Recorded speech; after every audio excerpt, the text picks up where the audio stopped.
Cool. What's going on, guys? We are live with a very, very special guest, Haas Games and Cards. What is going on, my dude? How are you? Hello, my friends, and I'm doing good. How the hell are you doing? I'm good. Well, I just got back from a card show with my co-host, my Eric, and my good friend Team Rocket Joey. It was a quite adventure today, but we'll get into that for a topic. But how are you doing? What's what you got going on this weekend? This weekend was pretty busy. I vended a card show yesterday, and then just the rest of the week juggling family. And I was in Tennessee for 2 days this last week, and Sick. running like 20-hour days, and just work had me running ragged. So I'm dead today. I'll be honest, but it's been a fun week. Vending was crazy yesterday. It's just been really good. How's the vending scene around you? How's the card show scene around you? It's kind of getting oversaturated. It used to be there was only like 2 people that would set up shows for us to vend at. Yeah. And now it seems like there's a show every weekend. And I think there's like 6 different people that set up shows. And so you have to really pick and choose which ones you're going to vend at. Yeah. So, but Front Row Card Show is actually coming to Salt Lake in shit. July. They've never done a Salt Lake show before. So I'm like trying so hard to get a table to that. Front row is Cool. huge. So you said it's a very saturated, oversaturated, super saturated. Oh, yeah. Literally any weekend is a card show. And actually the people that I vended for this last time was their first time hosting a card show. Oh, So yeah, I'm like, you said holy that. crap. Yeah. Yeah, on your last video, you said that. Yeah. Yeah, I took a chance at it because it's in a really cool location.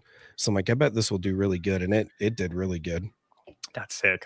Do you notice that like a certain location will do much better than like a crusty old hallway in a old hotel?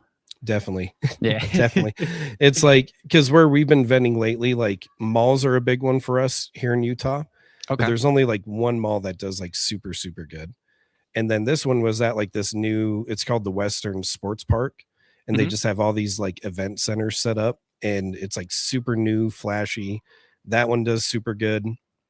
The one up north in Ogden does pretty good too. But you just got to kind of pick and choose, because some of those smaller ones, you're right, like they're all crusty and nasty or just not good. Yeah, you just waste your time there. Yeah, with the one we went to today in the hood, the door was barely hanging on by a thread. I was like, where the hell? Oh my gosh! And I was just telling Haas the first. So me and Eric and Team Rock. What was that? I was just saying thank you to Sailing. Oh, Sailing. Oh yeah. Oh, Sailing's a freaking man. Yeah, I was just telling Haas right before this that we went to a few card shows today. The first card show was literally in a not Pokemon, a what are those called? Pokeballs. A Pokeballs shop with like five vendors or so, and yeah, it's terrible. And then there was like a pretty big card shop. I mean, it's huge, dude. It's like the size of like a Costco. That was like right in that shopping center. So we went there for a little bit. They have a pretty impressive like Pokemon like wall. They have like all of the Gen 1 sprites like painted on the wall. They're like this big. Oh, that's pretty cool. Super cool. But it's one of those places. There's like way too much room. It's literally like the size of a Costco. It's huge. Like so much sealed products, so much like, but the slabs and the singles weren't that good. But and then we went to the last shop, or the last card show, which was in the hood, and it was like $10 to get in. I don't know how much card shops or card shows are around you, but they're free. Are they free? Oh, dude. Yeah. Oh yeah. Well, ours aren't free, and it was okay. It felt like a lot of like leftover scraps to bigger card shows is what it felt like. A lot of the vendors were, I don't know, they weren't they weren't that great. The displays were kind of crappy. Just everything, it smelled like food. One of my biggest things that I've said multiple times is I hate when vendors are eating on their like, oh dude, I'm like, I don't want to smell you eating your tuna melt as I'm trying to look, you know. That's so true. And sometimes it's hard because like I don't have a team that I vend with. It's just me solo the whole time. And so like usually I have to like hurry and just scarf like a protein bar down or something super quick, just because I don't have time. Well, But I because get like, that. Like, I hate it when they eat over the product and they're just oh, like the worst. talking to you with a full mouth. Like, I'll put my stuff down. I'll be like, okay, I'll take a second. But Yeah, and we uh, got like, you got guys with the beards like us. I mean, my beard's not as fluffy as yours, don't worry, but it's gonna go away they're all after trying to today. talk to you. They got the food, the debris flying in your face. You're trying to make a. I'm like, dude, like me and Eric, we went to a card show. I would say like 3 weeks ago, a pretty big one. It was at the convention center, so it was pretty nice. And there was a chick eating a tuna melt, and we Oh, really wanted to go to her display, but the tuna melt was was little enough. little pungent, little strong. Oh my, it's nasty. It was just out there, and I think Oh, the sandwich was like opening slowly, like a Venus flytrap. she's one of those where like she'll put the sandwich down and her fingers are gooey and just starts Uh, trying to wipe them on herself, being like, how like, can I "Oh, help I you? gotta talk to you real quick." Oh man, so yeah, I want to say real quick about the you said the saturation in like the card show scene, dude. It's so bad here in California. I mean, Is there's it? there's there's there's shows on Thursdays, and they're Oh my selling gosh. these tickets like if it's a festival ticket, like a 4-day festival ticket. It's like, get the Oh, ultimate card show Sacramento package. You get four get the days of VIP tickets. get the VIP tickets. I'm Meet like, your favorite what? vendors. Like, oh my, and it's every weekend, dude. Every weekend it's like this. That's so bad. Yeah, every It's weekend. We don't do Thursdays, but sometimes it's Friday, Saturday, Sunday. But it seems like every county in the state has some sort of card show going on, which yeah. kind of sucks because then it splits up the customer base. Like, Yep. Yep. and so Hmm. that I just feel like there's too many hands in the pot, and these vendors make so much money setting up these shows Yeah. just to like book a location, get some tables out, do a little advertising, and then that's it. Yeah. It's It's a lot of nuts. they probably make so much money.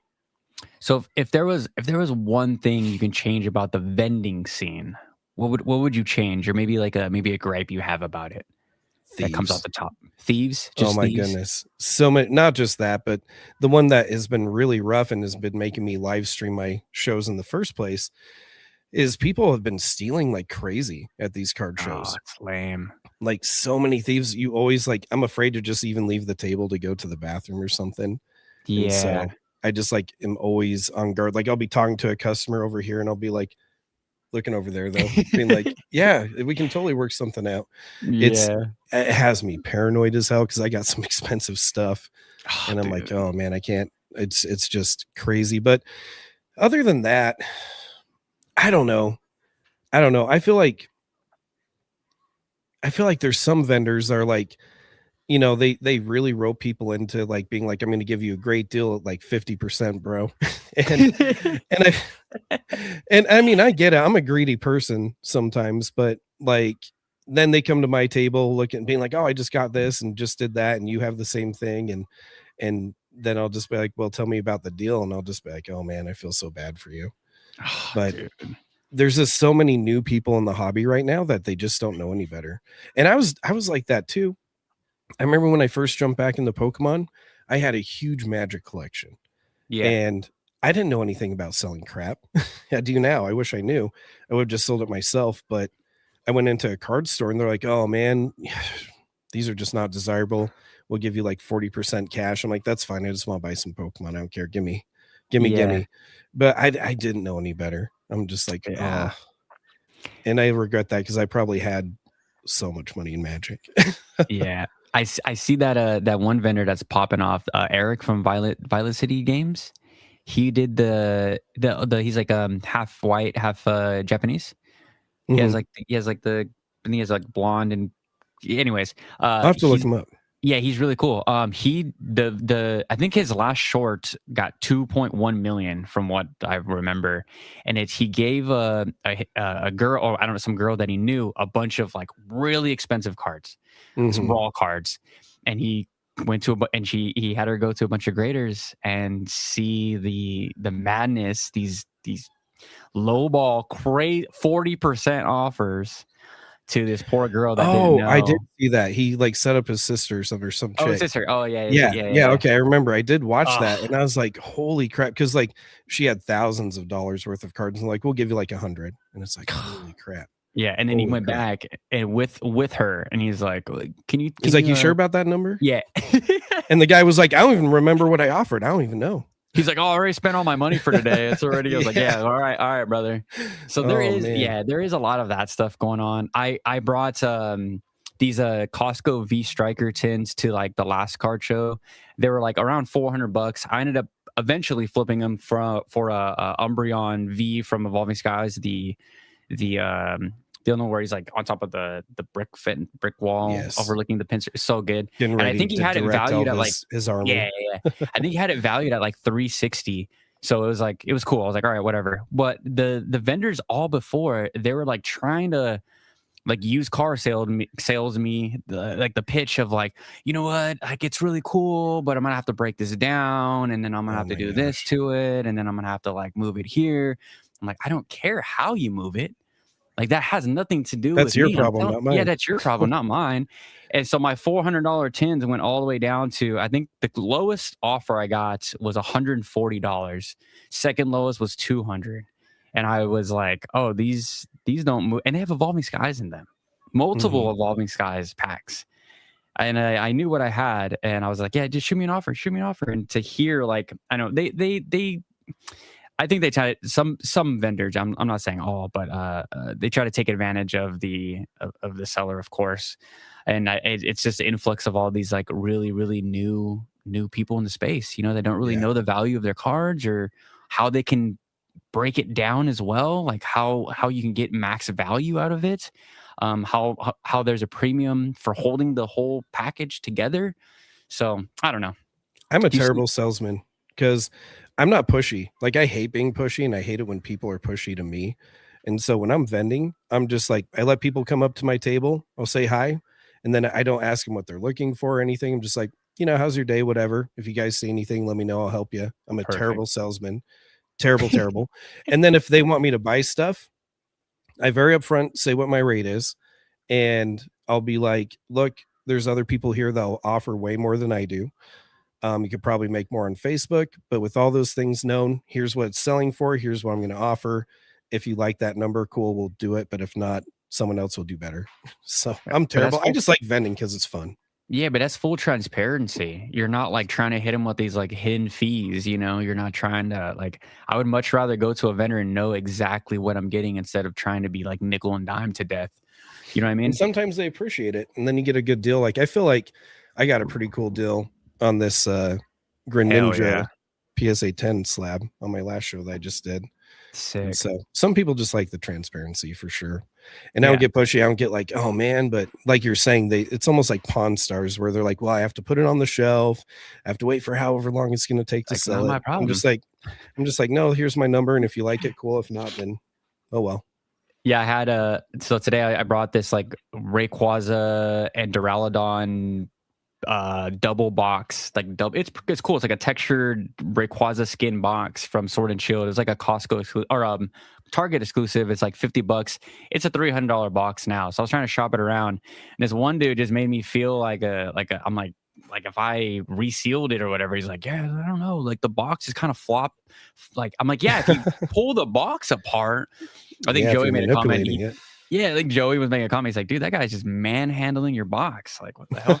And then he just goes like, what do you say? He's like, yeah, I really want it, but this little flop is like kind of sketching me out. And I'm like, okay. I was like, it's fine, dude. Like, you don't have to take it. Like, no worries, bro. Like, no worries. I mean, you were gonna make a deal. I was gonna spend money on top of this, but you're over here trying to tell me like I don't know if this product is good. I don't know if you got this product. I was like, bought it myself, bought it from Target exclusive. All the packs Yep, are in yep. there. You can do whatever you want to it. We know you're going to piece it out.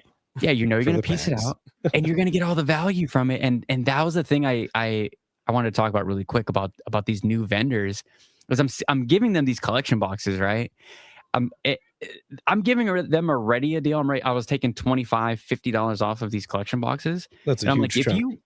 a huge chunk. And I'm like, if you just look at the packs and know what is inside of those packs, it's easier for vendors to go sell these loose packs than for me to try to sell these loose packs on a Facebook Marketplace. Right. So it kind of made the wheels turn up here. I'm like, oh, these vendors don't, at least at that show was pretty bad. They don't know what's in these packs, or they don't even know the value of some of these packs. I'm like, some of these packs have, Evolving Skies. What Yeah, we know what's in it. like, what the hell?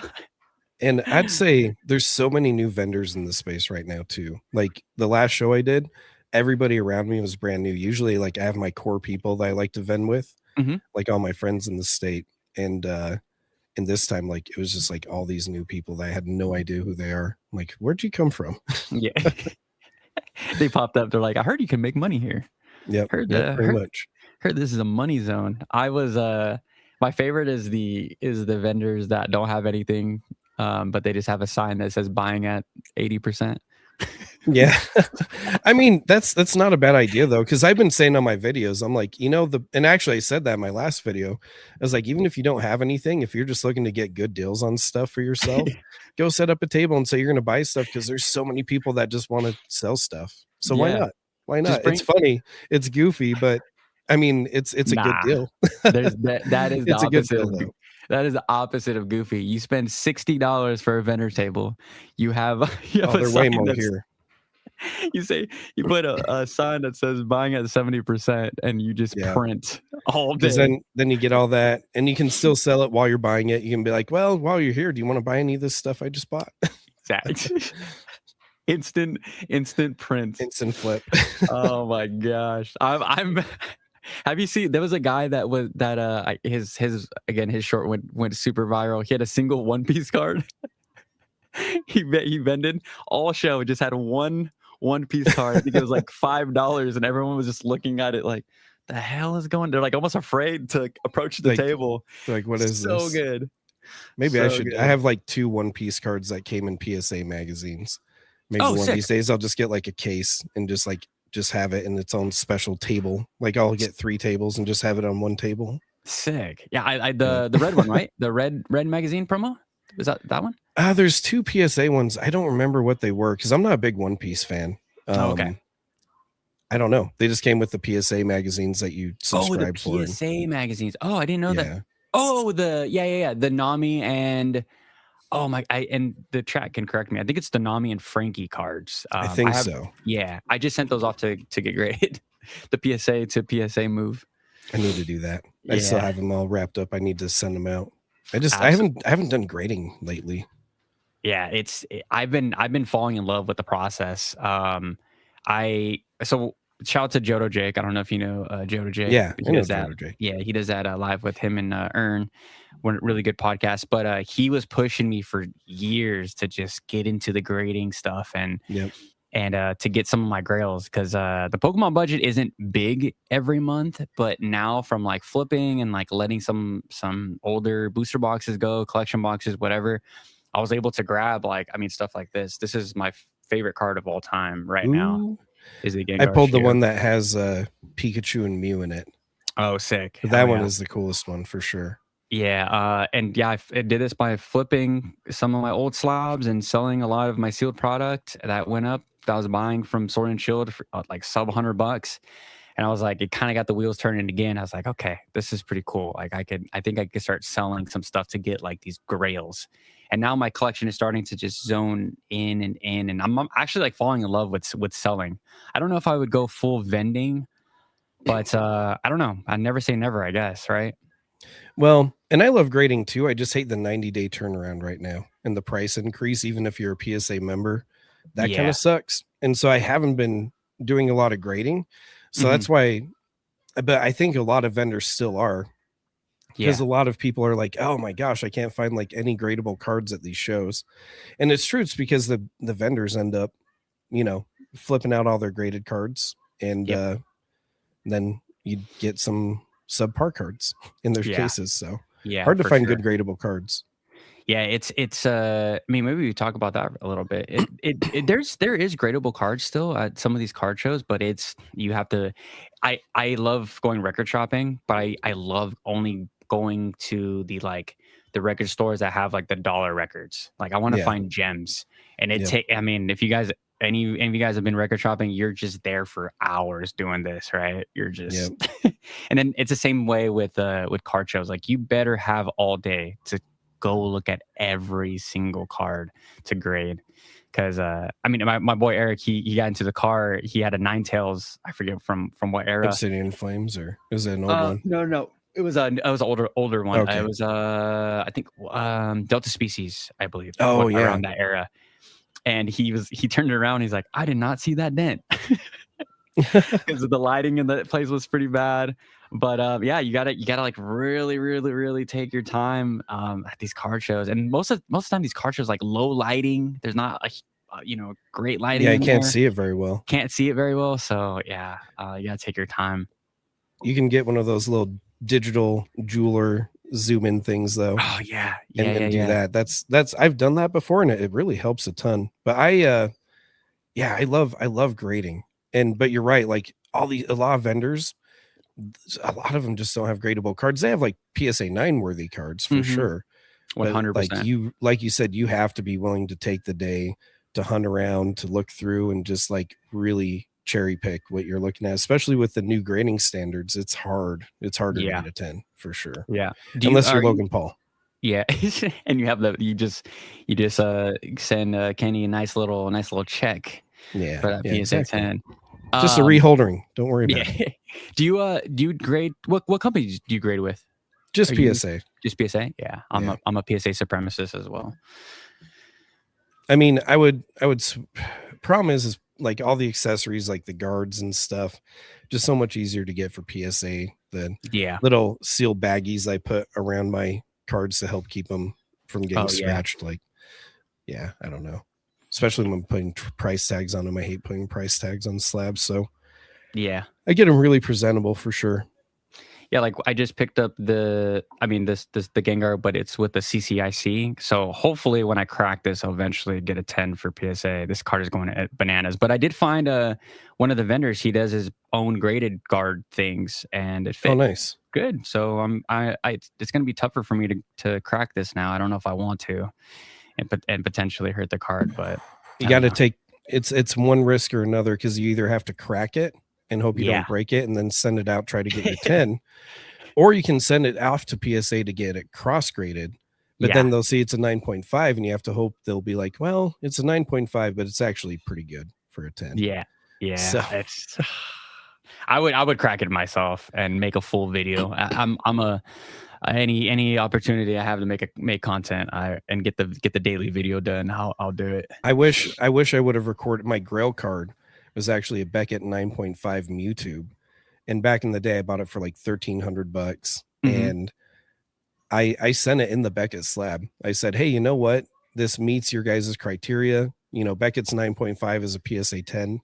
I'm like, will you guys cross grade it and do what you're supposed to do? And they did. They made it a PSA 10. So I took that risk, because they could have just very well been like, no way, dude. Yeah. But they did. I got it in a 10, and now that thing's going crazy.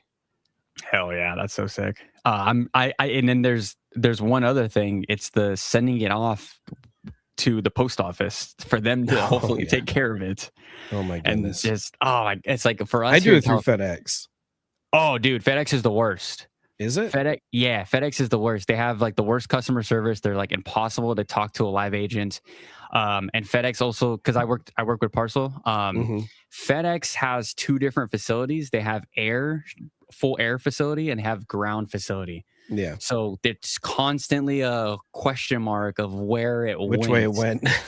Yeah, it's the whole we shipped it to Oregon to make it all the way to New York kind of thing. Yeah, and like the FedEx drivers, they're like independent contractors. They are FedEx, but they rent or lease the trucks through FedEx. It is a whole mess. And they also I must have been getting lucky.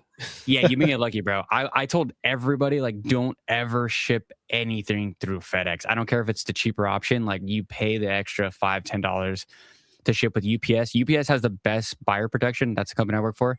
And then or USPS is really good as well. I'll just start doing I'll just fly to California. Yeah. I'll just do the walk-in. Yeah, it takes about 2 days to get from PSA here through USPS, and I am losing sleep every day until it gets there. Well, and you'll get the confirmation email being like, hey, it made it, and then but then PSA will be like, no, it's still not here, and it'll be like 2 months later, and then they'll be like, hey, we finally intook it. Yeah, dude, it's so And then sketchy. your timing for grading starts at that point. Forgot for it. I think it gave me an estimation day. It's like it's 3.5 months. Oof, So it's going up. Yeah. it's disgusting. June But 17th. I try to do one every month. I do have a stack I need to grade. So Yeah. someday. It's fun. It's fun. I like doing it. Let's say what's up to some of the chats really quick. I know we've been going For for a sure. while. Hansel, what's going on? Sailing, appreciate you being here. Tyler, heart attack. Brandon, what is going on? Haas, What what up, happened with you everybody? and Haas? What happened to you and broke Pokemon? Someone asked. Oh man, I don't know if that's worth talking about, to be Okay. honest. Yeah, no, It's we don't not have that big of a deal. I mean, I can, but it just ended up, I don't know, it's just weird. It was during the whole Team Rocket Joey saga Oh. where him and they both were having to fall out, and I was just in the crossfire, I guess, and they thought God. maybe I was leaking info or something, and next thing I know, I'm out of their Discord. So I don't know. I think I was newer in that Discord. I think he's just trying to protect his people, and I get it. And I wasn't really core those people anyways, so it's all good. No love lost. It just is what it is, kind of thing. Okay, cool. Yeah. Oh, yeah. I'm friends with everyone. So, yeah. I try never to stay heard of- pretty cool with everybody. Yeah. Nah, dude. I don't know how anyone could have beef with you. Team Rocket Joey. Oh, my man. Shout out to Henry and Haas. Riz, what's going on? Nate Dog, what is going on? Oh, Brandon's here. Blackwire TCG. Jay Catchum. Yo, what's up, Henry? Finally made it to another stream. Good to have you here. Crystal Collects, the legend. We have Crystal in the house. Bond Diggle. iPod Touch and Tweaks. Did we get any questions? Also, if you guys have questions, can you just please put it in all caps? So I don't have my contacts in right now. Had them in all day. I want to give my eyes a break. So please put question for my blind ass. Shug Nasty, what's going on? Brandon says FedEx is awful. Lost in Evolving Skies booster box, Unified Minds, and Vivid Voltage booster box. I sold in summer. They never found them, nor did they give me insurance money. Worst company ever. Yeah, dude. Oh no. Yeah, they are the worst. If it's gone, it's gone. They will not claim anything. I think I'd be out of the hobby if I lost an Evo Skies box. Like, I would cry. Oh, I would cry for sure. Yeah. Rish asked, hey, Henry, about the Nidoking card from 151. It still didn't sell even after the last show I vended at yesterday. Did I say something about a Nidoking card from 151? I don't remember. Sorry. Team Rocket Joey broke Pokemon as a loose kid. Alakazam versus Gengar. About to send in a submission tomorrow. Always nerve wracking, but USPS 100% is the move. Yeah, I've never had any problems with USPS at their best. People are also chatting in Haas's chat. Oh, yeah, because you're double streaming it, correct? I am, but I put a little pin on my thing saying, you know, if there's a good point to insert some, I will, but I'm the guest and I'm not going to overrun this show with my stuff. So we're okay. Cool. We're okay. Cool. And I can always do an after stream or something. Sick. How often do you stream? Do you stream every day? I don't stream. I'm not consistent with it, and I need to get better at it, which is why I'm trying to do more live stream with people. And plus, I love you. I love Team Rocket Joey and some of the other guys. I love, why can't I think of his name? The other like supermarket analytical dude that Chuck. Chuck. I love Chuck. I watch him every day. I watch all three of you every day. Hell yeah, dude, I appreciate that. I'm trying to get more consistent with live streams, and I'm trying to do more like just rips and stuff like that. But sometimes it just depends on work. Like my family takes up a lot of time and their priority. And then my work, there's some days where I'm working like 20 hours doing crazy stuff. And I'll get home and I'll have to be up in the next 4 hours to go back to work. Oh my God. So I'm like, I can't do it. So there's some days where some weeks I'm super on top of it. And then other weeks where I just completely fell. Yeah. My schedule is like the exact opposite. UPS is like mass cutting hours. I'm lucky I'm not a part of that because I have 17 years with the company, but I barely escaped the potential moving to a whole nother, like completely changing my life really because of my seniority. But so I was like, I need to take this Pokemon YouTube stuff like serious, get on a serious release schedule and you know, kind of try to make this not everything but a good side income at least. And I keep my video schedule very religious. Like because I used to kind of do it haphazardly. I wasn't being successful, and it bit me in the butt when I was trying to get my 4,000 hours for Mm, monetization. Because yeah. when Prismatic came out, I made a lot of content during that time and got tons of watch hours. But then, I took a huge break in 2025. Then I roll into February where I'm trying to hit my 4,000 cap, and I lose all of January's hours. So I lost like Oh, 2,000 hours. So I had to like hurry between February and March, bridge that gap, which I did, but that was rough. That was rough. And so I'm like, I made a commitment, around November. I'm like, I'm just going to start cranking out videos like crazy. The live streams I'll get better at, but just really wanted to make sure I dialed in the videos before anything else. yeah. Then YouTube definitely like rewards you for keeping the same thing. I try to upload every day at midnight, like Monday through Sunday. I tried that. I upload mine 5 a.m. Mountain time. Mhm. And I tried a little bit earlier to see if it'd make a difference. And then I tried like uploading at noon. If I break from that 5 a.m. time period, like my stuff just crashes. YouTube is Yeah. like, you will do this Yeah. time. Dude, so I mean, you just talked about when I got banned by YouTube for 6 days, and then the monetization ban. I went on my honeymoon to Japan. I filmed like a full Japan vlog, and That's my so goal cool. was to still film over there.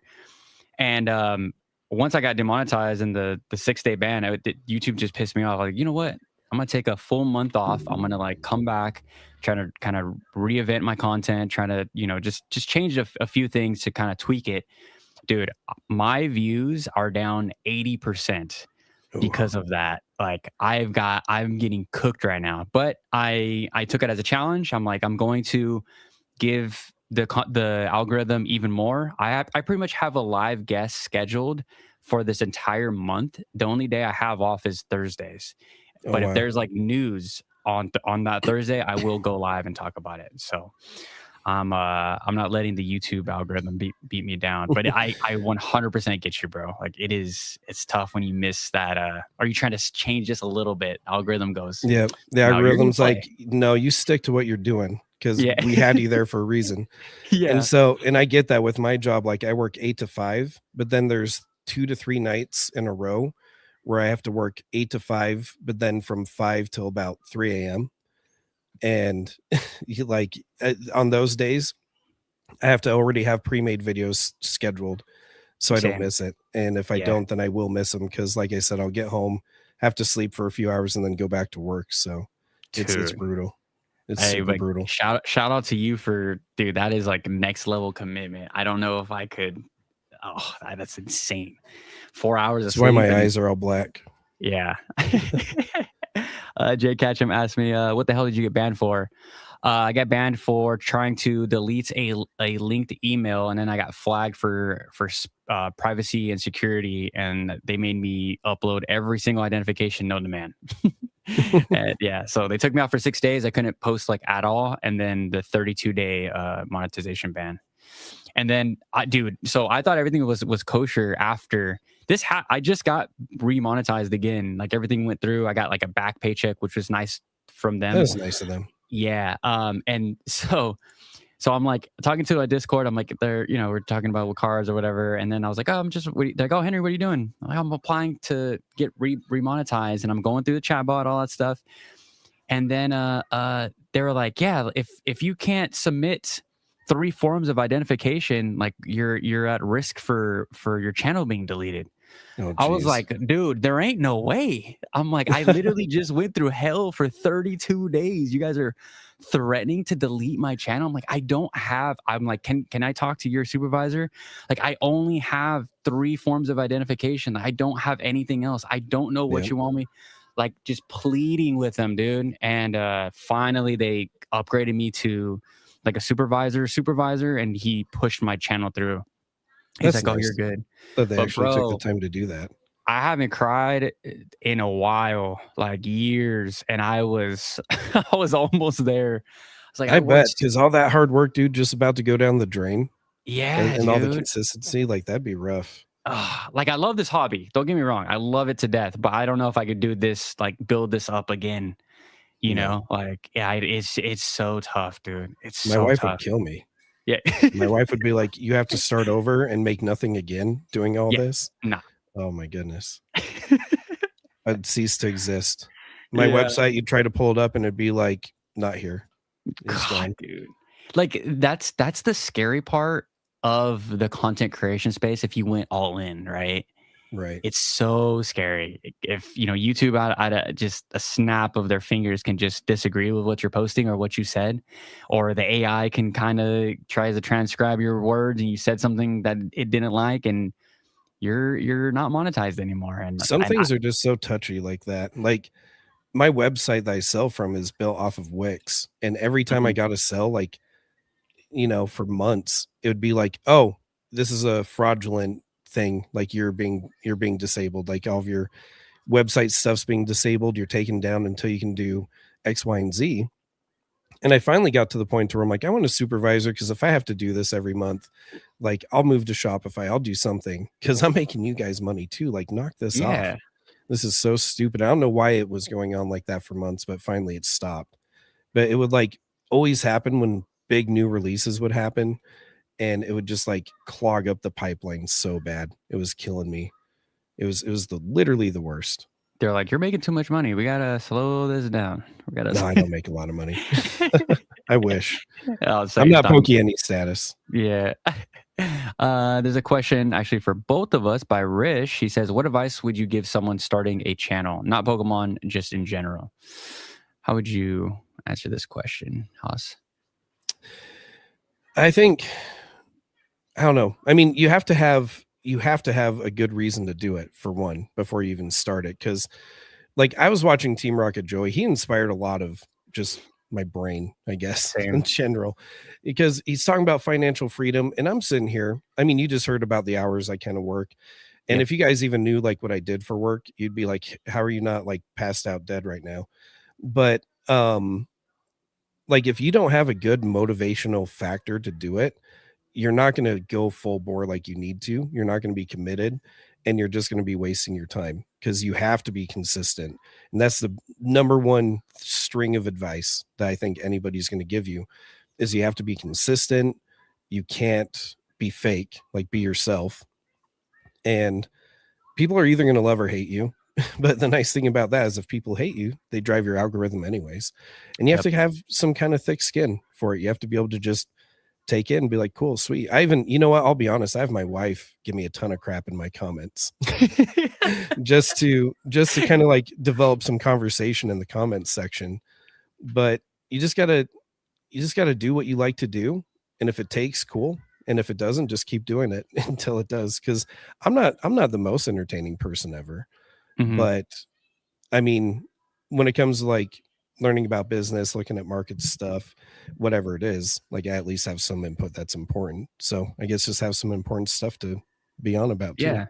It was like for me, how I started the channel and with I guess my quote unquote purpose was I was looking at all of the YouTubers, PokeTubers at this time, and I was asking myself like where can I fit in? And for me, it was like I'm Mexican and Filipino. I'm like covered in tattoos. I'm like no one looks like me, no one talks like me. So I think I have like an in here. And I was like, and also like there's a lot of this like market watch stuff, but no one's talking about like the rest of the cheaper stuff or kind of collecting on a budget. It's always like the newest and biggest. And I could open 20 booster boxes in one set. I'm like, what about if I open one booster box and appreciate every card? So I think the number one thing for me and like I would give advice was just like niching down and seeing like where you can fit into this hobby that isn't like don't feel like you need to just hop on the most the hottest train that's going right now. Like if you want, I think a lot of YouTubers they see the investing stuff and they see the views and they're like, oh, this is easy. I can talk about Gengar too, right? I can talk about the most expensive booster box right now too. And this is how we get like saturated. But I think if you are starting a channel in any niche, because I also do a music production channel, try to find your niche in that space, and then kind of copy and paste to an extent of like what works as far as like the format, and then of course like be consistent. I think you could you're going to be very successful. And it sucks. Like I'm sure Haas, like the beginning is brutal, dude. It's like you have multiple times of asking yourself like, do I really want to do this? Like, is this worth it? And you get those negative comments. they make fun of your hair, they make fun of like some shit that doesn't matter or your You know takes. what I get a lot is age comments. People are always like, this old dude like talking about this and that. And I'm like, the problem is I just have really bad genetics. I look a whole lot older than I really am. I have the worst genetics ever. And so I just always laugh because people are always like, yeah, listen to this old guy. Just, oh my gosh. And I'm just like, well, I mean, I'm old, but not like 50 years old like you think I am. I'm just ugly and old looking. Like, I'm sorry. I don't know what to tell you. But you just can't get offended by stuff. Nah. And you know what? Sometimes your niche entertainment stuff that you're going to make takes a little time to make. Like my Poke Hub podcast, I want that to be like my big thing at some point. Mm-hmm. I don't know if you watched it. I don't want to spoil it, but if you know what Phil Hendry is back in the day on the radio, then you'll get it. It's hilarious stuff. Very funny. Nostalgianomics actually blocked me on Instagram because of my episode 2. But, damn. All right, I gotta go back and watch episode 2 then. But the next one's gonna be with a non-TCGs. It'll be good. Okay. Cool. But freaking like you just got to roll with it because it doesn't really matter what other people think, and you just got to have fun. Because like, well, the hardest part is you're sitting here knowing that you're making content for free, building up to monetization, and if anything slightly can derail your emotional state about it, then you're not going to do well, and you have to just be able to roll with it. Because for a while, at least a year or two, you're probably going to be doing it for free unless you're really good. If you're really good, you're going to get monetized like that. But I'm not really good. I'm not. Yeah, same, bro. That's why I had to do the daily uploads and the consistency. But for me, one of the light bulb moments, it was like I was doing like the long form videos and I was trying to play the same game that everyone was trying to play with investing or just talking about boxes or whatever, getting in at a good price. But once the community started to really grow is when I started to do the lives, because someone will always set me off in the chat and like say something that pissed me off or like kind of rubs me the wrong way, and then I'll just like my full personality of like how have like my hand gestures and like how I actually am as a person, so they see like the real person, come out, negative or good or bad or positive or good, right? However they take it. But I felt like once the lives kind of went through, like people saw like me for completely through an entirely different lens and showed like I'm more, I don't know, relatable, I guess. Cause I think on like the long form videos, you can cut, you're doing a million cuts, you can kind of watch what you're saying. I think with the live views, it's so different. They can, I don't know. Does that kind of make sense? Like they can really see your personality shine through like the live. That makes sense to me. I'd say though, your long form content really does reflect how you are because you don't do a ton of edits. And I used to do a ton of edits to try to like add in funny stuff, but I was spending way too much time on it. I just one shot all my stuff now. I don't edit anything.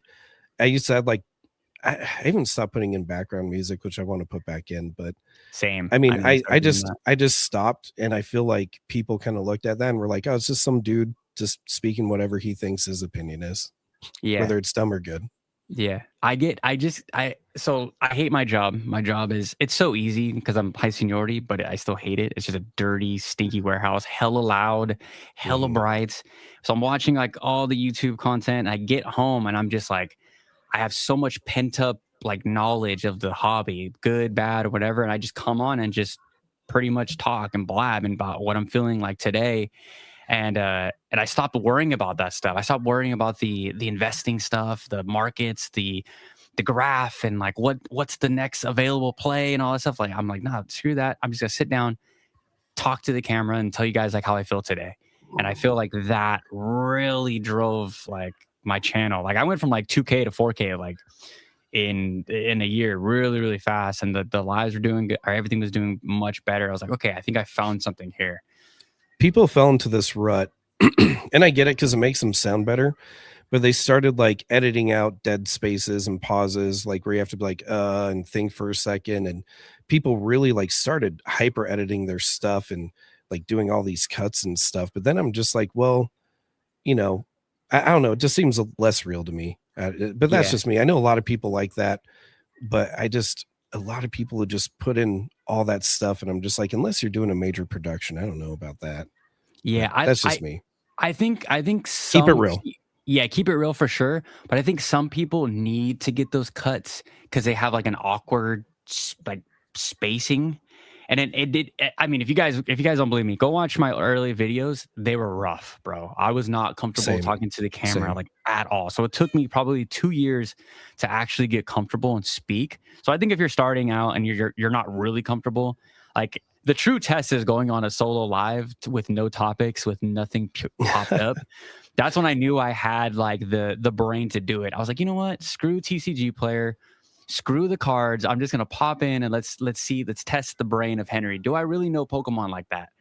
And I went my first live. I think it went like 2.5 hours of me just entertaining everybody. So I was like, okay, cool, I got it. Like we can do something here. But I think for this new that's one thing I see with new content creators. A lot of spacing and the and the Yeah. I think, and it's like you have to keep the pacing. I think you have good pacing. We know what we get with you with the pacing, and I think the same thing goes for me with the pace. You know, I try like, to. I've been hitting the head a few too many times, but I try to keep good pacing. Does your family watch your YouTube? My girl is on all the lives pretty much. But Yeah. my tias that they don't know anything about Pokemon. They'll pop in. They barely speak English, but they like seeing me. But yeah, that's about it. My parents don't watch my YouTube at all, and I visited my dad today actually, and I showed him my video from yesterday because I know he doesn't watch any of it. And he's like, "How did you just talk for 20 minutes?" And he's like, "Do you have a script? Do you even have like?" And I don't even have a script. I don't have any like outline. Sometimes I'll make an outline every now and then, but rarely. And he's Yeah. just like, "How do you just go on blabbing like that?" And I think he hated me a little bit more for it, but he was just like, "I don't know how you do that." It's a skill, dude. It really is a skill to just like to keep a train of sentences. Yeah, it's crazy. Have you been like I know this is completely off topic, but have you been like noticed outside of the vending stuff? Like maybe walking around in your city, someone's like, "Oh, You what's up, want to know Haas?" what? Before I got monetized, me and my wife recently went on a vacation. We flew out somewhere, and some random person at the airport was like, "Oh, it's Haas," and I had to take a second because people outside of YouTube usually don't call me Haas. They usually call me by my last name, which Yeah. is Dahaz. Yeah. And so it took me a second because I didn't think anyone was talking to me. And he ran up. He's like, "Dude, I love your stuff." And I'm just like, So sick. I'm like, back then I maybe had 700 subs. So I'm like, out of all the people that I could run into, that's just crazy. Why I asked you that is because like that I think once every YouTuber has one of those moments, it gives them that like whole different boost of like I want to keep going. Like it's like these little like participation points in life, not even like for the Yeah. algorithm, but like in life that makes And you like keep on going. I think it made my wife kind of respect it a little bit more too, because For my wife sure. hates Pokemon. She is Yeah. not a Pokemon. And so she ended up being like, okay, maybe you do need to push a little more effort into this. Yeah. She gained some belief from it. Our entire house is Pokemon. My wife grew up with Pokemon. It's her favorite anime. Our bed is filled with Pokemon squishmallows and plushies over her everything. We have Pokemon tattoos. Nice. We're very, very pro Pokemon. We're also pro Disney people. My girl has like our bathroom and anime in general. Yeah. Our entire house is anime stuff and Pokemon stuff. But yeah, it's so cool. It's so like I remember that my first moment of having that like interaction of someone noticing me, and I was like, I am gonna go like super hard. Like I'm not. It gives you that little boost of confidence. My best friend Aaron, his wedding was last year, and his wife, her brother was checking all the dudes before they went on down the aisle, and was fixing all the ties. Never talked to this dude before. Ever. He's from Utah, by the way. Oh, interesting. And he comes up to me and he goes, "Hey, Henry, your tie's a little." I was like, "Okay, cool." He's like, "Come here." I come over and he just whispers to my ear and he goes, "Yeah, I love the channel." And then he just pats me on the back, and I was like, "What Just taking it back a the bit. Like, what the hell? I was like, your brother's in a Pokemon? He's like, yeah, he loves Pokemon. I was like, I would have been talking to this dude all weekend if, if I knew he was in a Pokemon. So yeah, it's That's the interesting thing is I don't really have a lot of friends that like Pokemon. My family doesn't like Pokemon. So I'm just crazy. solo. I'm just solo on my own little Pokemon adventure. But I love Pokemon's it. too cool right now, bro. Though my 3-year-old is definitely getting into it. Sick. That's the best. I would be I would be so heartbroken if my kid did not like Pokemon. I literally would break my heart. Yeah. It was yeah, when I went to like, I mean, we grew up super poor. The only way I was able to grab Pokemon packs was stealing my dad's coins out of his like gym bag or work bag, and my grandma would have her little purse with all her little coins, and I was like the kid that would ride at my bicycle 10 minutes down the road and just throw like I would make it nice. I'd put all the pennies, all the dimes, and put on the guy at 7-Eleven hated me. I do that with Pokemon and Yu-Gi-Oh. So I don't know. I was obsessed with it as a kid, and I felt like everyone in the 90s around me were also obsessed with Pokemon. So nothing really changed. I was in 3rd grade, and that trading Pokemon cards during recess was a huge thing. So sick. I loved it. Was like the best time of my life, man. And kind of like you're saying, like just trying to find little ways to get some money to go buy a pack. Like this is stupid, but my dad was a pharmaceutical sales rep for Pfizer during that time. Oh, and shit. Back then they used to have a lot of just like merch for like their clients and stuff like that, and all the conventions they do and little whatever the heck they did, dinners and whatnot. And so they'd get like, my dad just had these cases full of these Viagra pens, like metal Viagra pens. And so I'd just go around the neighborhood selling them for like $5 a pen. So and that's fire. how I'd like get some extra money to do that kind of stuff. And I'd go to school. I got in so much trouble. I'd take it to school and just be like, "Hey, $3 a pen. Here you guys go." Flipping Viagra pants. That's so funny. I thought you were gonna say busting out the t-shirts on Viagra t-shirts, official merch. Well, they had ties, they had watches, t-shirts, so like fire. all kinds of stuff, dude. It was a cool time. Dude, they don't do that now. If your dad still got that plug, just make sure to send me a shirt. I wish. He got kind of screwed. They laid him off back during 2008. Shit. Oh my. Hi, Spider-Man. Got Spider-Man in the cut. What's going on, dude? This is my daughter, Emma. Oh, what's going on, Emma? How are you? Hold on. We'll let you say something for 2 seconds. I want to. You are a daughter. Oh, are you Spider-Man? You're not a daughter. Emma, do you like Pokemon? Emma, do you like Pokemon? Hi. Do you like Pokemon? Yeah. She's like, nah, Spider-Man's way cooler. Take this Chinese Gengar right here, just for you. It's a Master Ball too. Hell yeah. Plug. Sorry about that. No, you're good. There's no stopping a 3-year-old. She will go where she wants to. We have a question from Blackwire TCG. Have either of you been scammed? What would you share to help those starting avoid a certain trap? What is certain trap? Yeah. Are we talking just like buying cards as a consumer or selling as a business? I've had both, but I mean, I guess I can jump into both. But ironically, after watching a Pokeani video, he was talking about how scams can sometimes be a little bit iffy, and you'll see on your website that you'll get them, and then they'll like do back charges and crap like that. But I remember one time someone came in and ordered up everything on my website, like every single thing. I'm like, oh wow, I'm doing so good. This is awesome. Then I started looking at it, and it was going to get shipped to like a business on the West Coast. Like the business one wasn't under the name of the person who bought it. I reached out to him being like, what are you doing? Like, what's the plan here? Like, oh, I'm going to ship it like out of the country and all this other crap. I'm like, I don't think so. And so I canceled the entire order, which sucked because I had to eat the processing fees. But yeah, that was just like so sketchy. But I'd say luckily when it comes to importing Japanese, I haven't gotten screwed yet. I've gotten very lucky just finding good vendors that are just super easy to deal with.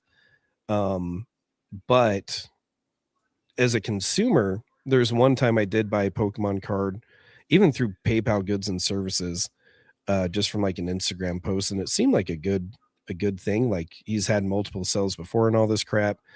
and it just ended up being a big scam. Just nothing came of it, and I lost. It was like $75, so I didn't really care. But I've gotten scammed that way, and trying to get some work on my website too. I've gotten scammed on that as well.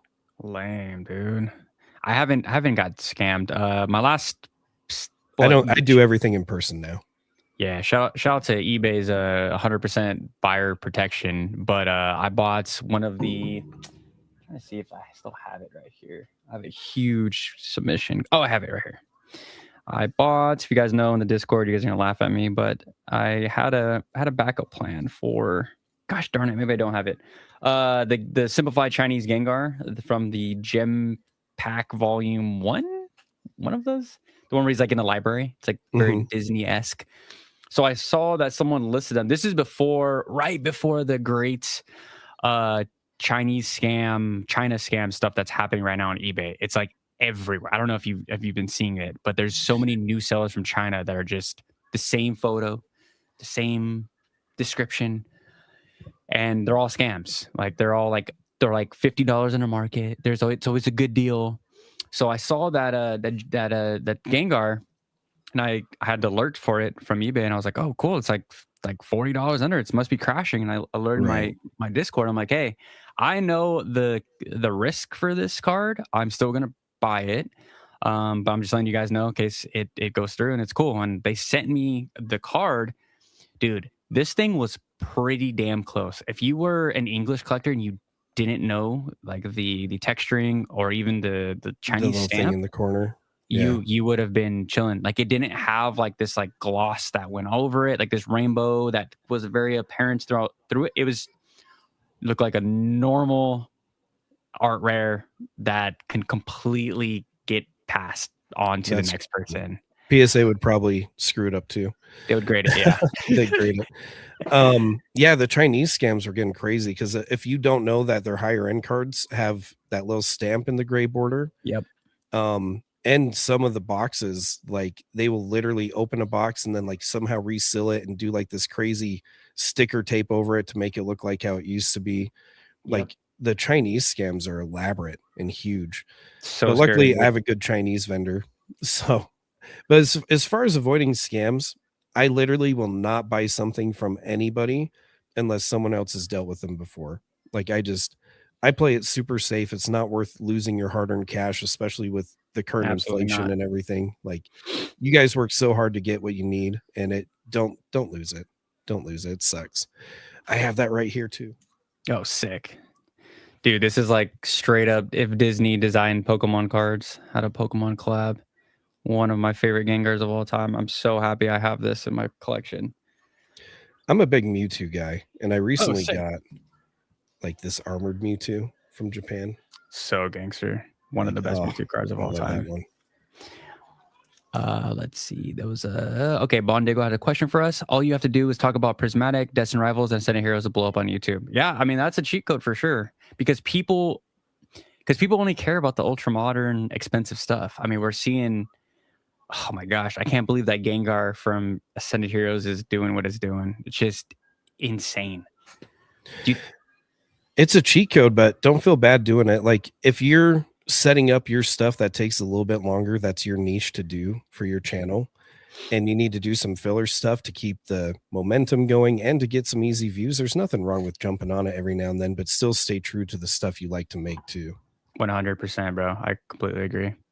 Sky Ninja says, Henry, would you consider doing more card show content? Yeah, I'm actually gonna pay my girl to film me all day on the next card show. I've got a bunch of friends, so I don't know if you watch my vlog, Haas, but we did more. I want to do more of that. I want to do like actual content creation where I'm like multiple angles, like multiple scenes, and just kind of make it more like cinematic. Because that's like where my channel first started with. Because I would do like little short films with friends. I would dude, when in my 20s, I was crazy. I would just have a pretty big group of friends, and I'd be like, I want to do like a short film, like kind of like in a French style of like my friend riding through like some of the tightest alleyways in Sacramento. Like my friend had a hatchback. I would tell him open hatchback, and I'm gonna have lean back with the camera, and then my other friend would be driving. Like, dude, I was insane, and I loved creating small films. That's funny that you're talking about that. My wife was just earlier, like in the last few days, being like, "You're such a theater kid. Like you Sick. don't look like." But like, I have ideas too. It's just like to get the people to record it, to help me edit it, the multiple angles. Because I was like, I'd love to do a giveaway one day where like I come out of like the dark and I'm in like this secret agent kind of gear, like tactical gear, and I'm just like, you just like, it's all cinematic. You hear like gunshots and explosions, and you just hear like, see all these different flashes, and you just hear me like run around, and it does like different cinematic shots of like me moving from place to place and being like, or whatever. And I Yeah. finally get to a door, and it's like 100% serious. Start typing in like a door code and like trying to hack into it because like it's some crazy operation to get whatever Pokemon thing, and then just have like my wife pop in all of a sudden, just like all cool, casual, happy, being like, "What are you doing?" And just be like, "Well, I'm trying to go like do this." I'm like, Yeah. "Well, why? All you have to do is just say right here that you're about to do a giveaway." And Sick. I'd be like, "Oh," and then boom, giveaway plug. That's what I'm saying. I'd love to do something like that. I don't have the skills, but I need to Mhm. find some friends that do have those skills to help me out with it for sure. That'd be sick. That's what I think the hobby needs more of. It just like little skits, like little ideas. Like shout to Joey when Joey did the Team Rockets Funhouse. I thought that was super sick. So I good. and I remember texting Joey, and he's like, "Yeah, all that editing and all that creation was not worth it. I could have literally just turned on the camera, same views." Right? It's But hard because some of it's that not about. stuff just doesn't get touched. I remember one time Shiny Vert was complaining because he was doing like motorcycle ride videos, right? And Mhm. stuff like that, and how they wouldn't get views. And it's like, I want to do more theatrical stuff, like you're saying, but I know for the first little bit, it probably won't catch on. Nah, It's going to be a lot of work to get a little bit of payoff. But I feel like if I just really jump and shoot into that, like eventually it will. It for just takes a sure. second. And it's just fun. It's just fun for that And kind of stuff. and they do like once the algorithm takes those videos, they go insane. Yeah. They go absolutely like you're talking. These are the videos that do 25, 50K. I'd love to And just do highly like filtered cinematic, like awesome stuff, but then with like some humor to it. Like, I don't know. I the just want to hobby do needs it. it, bro. I would be tuned in so hard if you did that stuff. Like even like I said, even one video a month of that. You know, you're like, you know what, I'm Yeah. gonna film just kind of just film some fun stuff, some like a cinematic stuff. It'd be super cool, and I think the hobby Oh really yeah. needs that. And I So have yeah, ideas. so Sky Ninja, yeah, I'll be doing a full vlog. I'm trying to do at least one vlog a month. But it's been so fun. Like I come from a fashion background. Like I ran a like an outdoor hiking slash fashion company for one of my cousins for like 7 years. That's awesome. I was a model for 10 years. So I love all that stuff. I love showing off like outfits and stuff. So I think adding that like to the vlog and like the Pokemon stuff, I think could be really cool and something just something different, dude. Like I think the space needs a little bit of something different. Yeah, for sure. And I want to do like more adventures of me like going to buy collections and stuff like that because I do that a lot. I just never record it because I'm dumb. But I want to do more of that. I try to do vendor POV stuff, but it's so hard because if you're in a place like a big warehouse, big venue, the internet Yeah. sucks. And so you Yeah. can never get a good live stream going. Even with a hotspot, I brought a hotspot to a lot of these and it just doesn't work. Even with like the what's the thing Elon Musk or the Oh, if I could Tesla? get Starlink, that'd be sweet. Yeah, Starlink. That's expensive. There's a question right here from Jim Moore. Do you think Tag will ever become an acceptable gold standard grading company? I love their slabs and find their grading to be the least biased and most fair compared to CGS and PSA. Does it mean CGC? Sorry, Jim. I know you asked that in my chat. I'm Oh, sorry. no, you're good. Do you want to take that one, Haas? No. I mean, I'll take it, but I think the answer is just a straight up no. Is the simple answer. The complicated answer is that unfortunately, Um, PSA has been around since the dawn of time. It got big from sports cards. Pokemon is not what kicked it off. Yeah. And Pokemon is definitely its most intake thing right now, but it will be impossible because like if you look at all the different grading numbers for the year, like PSA grades so much that everything else is barely even fractional. Like, and plus they're buying out all the grading companies anyways. Like as much controversy as there is with PSA, whether it's Logan Paul destroying people's cards that are getting reholstered recently, all the other stuff, like it sucks, but it's not like they're never going to get derailed. Something Yeah. like world ending would have to happen. And so Yeah. unfortunately, if you're looking to get value, the gold standard is going to still be PSA. For sure. And I know I have a bunch of, so my Discord is literally all the tag boys. They're here in the chat today. I love And tag. Tag's cool, but I like it too. And I think it's probably going to be bigger and better for at least in Pokemon than CGC. CGC is wildly all over the place. I don't think the slabs are that nice. I think CGC is the worst. Yeah, I think CGC is the worst too. It's the fast food of the grading service. But I'm always on team believe in something, and if the tag boys believe in tag, by all means. Like I'm not here to put anyone down, but for myself and for the liquidity and for what vendors want, I'm going to continue to grade with PSA. That's not changing. And I get like grading your personal stuff, whether it's a 1 or a 10, whatever it is, like go grade it and what you want it to be. But at some point, I'm going to kick it, and my kid needs to take my collection and make some money off of it. And so I want her to be able to take that and get the most she can, for sure. For sure. And like I do like their whole catch 22 with the AI and all that stuff. And it's great, but I 100% agree. Like we're gonna have to sell this stuff down the line, and I want also my kids or my grandkids to be able to. Hey, my grandpa left me some PSA cards. It's really really easy to move compared to, I hope tags is still in the race in 50 to 100 years, but I don't know. But PSA 100% will be in the race in 50 to 100 years. Yep, because they've just been around forever already, and they're going to integrate some AI stuff. They're going to do like a dual human AI kind of grading thing. And yeah, they're not transparent like tag. I love tag for being transparent on why your card got the grade it got. And they look great. They look so good. But just that's the bias answer. Tag is the coolest, right? But that's the unrealistic answer. Is tag's the coolest. I want it to do awesome. But the realistic answer is it can't be PSA. There's just no way. Yeah. I don't know if you watch those like daily graded updates. I forget what Instagram account puts those out, but it's not even close. I mean, you're talking 25K today for tag. Oh, 4 million for PSA. Like it ain't happening, guys. But like I said, believe in something. It's always it's always good to try to think, who knows? Maybe tag becomes number 2 in the Pokemon world, and you guys are ahead of the curve. And if that's so, like I'm more than happy for you guys. Right. Sky Ninja says, I buy both, but for different reasons. Tag for PC aesthetics and PSA for liquidity. I think a lot of people are doing that as well. CGC has started to pick up in volume, which is causing them to push back return times. It's only a matter of time before we see them start to make mistakes or rising grading cost. Do you want to take that one, Haas? I got something to say.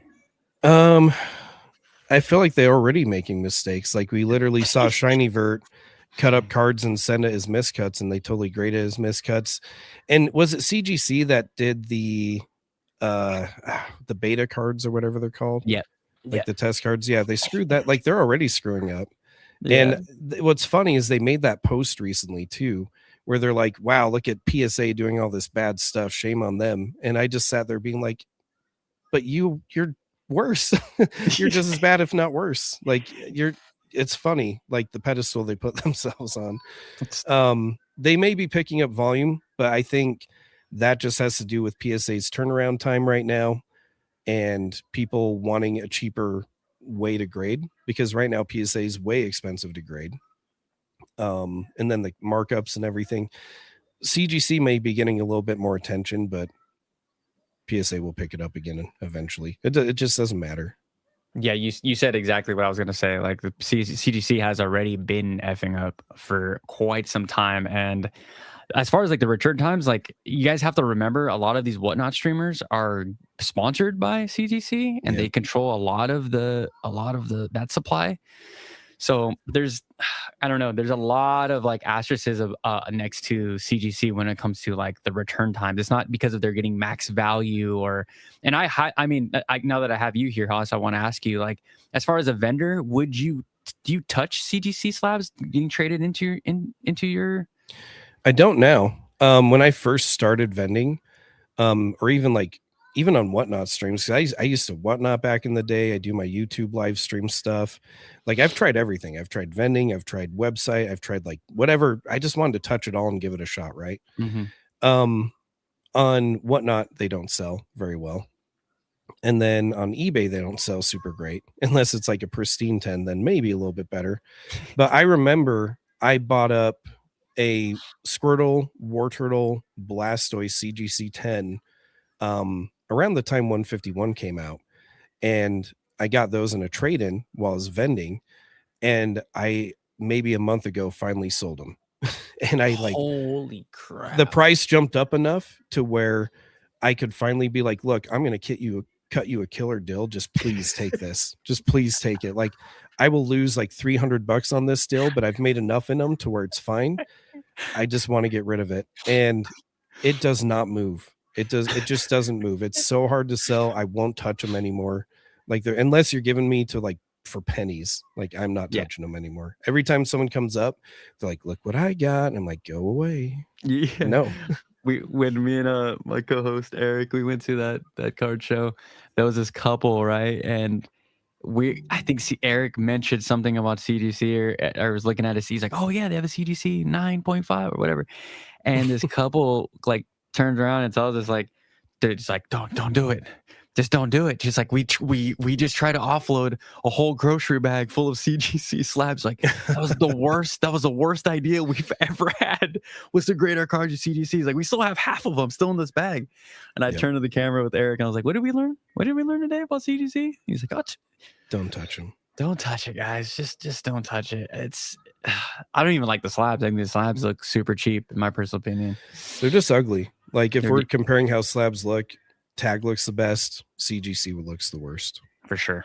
Yeah. Have you seen these puppies? Let me bring this shout to Shug Nasty, but let me pull down this comment. The ARS slabs. What is that? In Japan. Oh, that looks really cool. Yeah, and I almost like it because it looks like a plaque in that way. And it grades on the back. Oh, okay. Yeah. That looks really cool. And they're super thick. You can commit a homicide with this. Like this thing is heavy. This might be for. Oh, sorry. You go. Oh no. Go ahead. Well, I was going to say this might be for the chat. Has anyone tried Rudy Alpha Investments Grading Company? I've always been tempted to just to look to see what it'd be like, but he's always like hitting them with crowbars and stuff. Like I've always wanted to try it just because. What's his company called?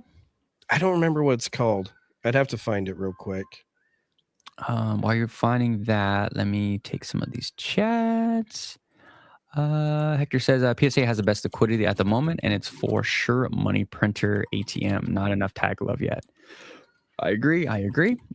PSA running the Deoxys, ruining the Deoxys, then giving the guy half of their own sales was funny. Sailing, I know Sailing loves CGC. I swear, if you guys rip on me 13 or 14 more times, I'm out of here. Oh, okay. Premier slabs is what it's called. Premier grading is what it's called. And they did come out with this new product that looks really cool. So they have the normal size slab, but then they also have a slim slab now, which is almost like probably a little bit bigger than top loader size. But it's just like the slab, they put the grading on the back, and it's just like really thin profile so you can store it better. And that looks really cool. That looks super cool. We did cover this last time. I'll pull this up on screen. All right, here. Oh shoot. Out of stage. Here. There we go. Premier grading. I don't know if I like this. I don't think I like the normal sized one, but if you can, I'm trying to find pictures of just the slim slab.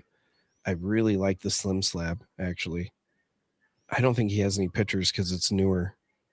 No, he needs to get pictures up because it's like it's just, if you go to the top of the banner, it should be that Mhm. first radial button, The one where that's it says now grading sports cards. If you go to that oh, first one, yeah, look at that. It oh, just this swapped over to it. oh, See how it oh, oh, says oh, oh, oh, yeah, I'm 9.5 in sorry. the back corner? This one? Oh. Oh no, it's the first one. They scroll through way too quick. Oh, okay. Ah, shoot. Okay, But whatever. anyways, I don't have any good pictures of it, but it looks really cool because I kind of like the idea of it just being so small and I can like store it better. Yeah, maybe I do a little test run. How much are they to grade though? Expensive. Is it expensive? Oh, never mind. I don't remember, but it is pretty pricey. Gosh darn it. We have a question right here from Jim Moore. If a vendor is trying to pick up one of your NFS/NFT cards for their $20 a card. Oof. $20. Okay. Yeah. What's hilarious is for those of us who collect the CGC are great. Pristine 10s clear everything besides Beckett Black Label. Sometimes yeah, sometimes no. Yeah, I would say I agree with you. Depends on the card. Like if it's a smaller, like not huge card, sometimes the pristines and the huge cards will beat it out, but not all the time. Just because it's such a lower sell volume, it's harder to get better data for it. Yeah, I'm cracking that bad boy every time. And he says, Chan says, inept tag pristine clears CGC pristines. I haven't seen tag pristines are hard to get. Like I haven't even seen one. Oh shit. Gotta love a good baseball quote. Yeah. So yeah, I'm staying far away from CDC, and I do see that there is like the deal for a CDC slab, and it makes me, I'm like, gosh, maybe I grab this one for like a pre-grade or like a half pre-grade, quarter pre-grade, and kind of crack it and see where it goes from there. But I'm good. I think I got a pretty decent eye. It's not that hard to grade cards really. Speaking of vendors, and I don't know if you've talked about this already. I never made a video about it. Mm-hmm. But I've just been kind of curious about people's opinion on it. How do you feel about the whole Coop card autograph thing? What's your opinion on that? Let's get into it, bro. Okay, so I do enjoy actually I lied. I do appreciate what he's done for the hobby and all that stuff, and I gives cards away from kids, but the whole like, creating your own custom card, which again makes it's costs money to do that. You want to hire a graphic designer or whatever to make the card, by all means. But the whole like charging $100 for that thing, that kind of is whatever. But I think right now in the hobby, people are trying, and I'm speaking for myself as well. Like we're all trying to make as much money as we can without offending the entire hobby. So it's a very fine line to walk. It's a very fine line to walk for sure. How do you feel about it? The whole situation? So I don't have a big opinion about it because I've never been one that's like, oh, I want to get my celebrity's autograph and whatnot. But the first instance that I heard about something like that was watching Jason Page walk around with his cards or being like, I'll sign this card, but you do me a trade, and like would value it, whatever crazy stuff, right? $50. Yeah, whatever it was. It was kind of crazy. And then Coop kind of dogged on that. And then Coop started doing his own thing. And it's like $50 per card, 100 for the pair sign. And I'm sitting there like, I can get the criticism, but then I think about it and I watch people go to Comic-Con. I watch people go to all these different conventions, and they will literally pay hundreds of dollars to just get a picture with their idol, to get like maybe a picture signed or something like that. And they pay way more than whatever that custom card costs just for like a picture, an appearance with this famous person. Yeah. And I don't do that. That's not my thing. Like I do not do that whatsoever. But like, do I hate it? I don't know. I'll be honest. I don't know. I haven't formed a full opinion about it. But when I think about people at other conventions, like you get wrestlers, you get actors, you get everybody else literally doing the same thing. They've been doing it well before Coop ever did anything. Yeah. I don't know. It made me kind of think about that and be like, does it really matter? Because in the end, it's like, if you're one of the people that want to do it, you're going to do it. If you're one of the people that doesn't want to do it, you're not going to do it. Yeah. Do you think maybe the price tag had something to do with it? Do you think maybe if he put like $10 for a card, the hobby would feel a little bit differently? The price tag probably sucks depending on how he got it made, right? I don't know. I can't. Maybe it costs like $25 to make the card. Yeah. So maybe yeah. $50 per card makes sense. But then have you done it better, or did you do it because you wanted good quality ones? I don't know the answer. But I have a friend, and his wife literally paid so much money to go get a signature and picture with Mel Gibson. where I was like, Legend. holy crap. And Legend. he is a legend. Like, I get it. And it was just like such a funny saga because she's been gunning her whole life to get this done.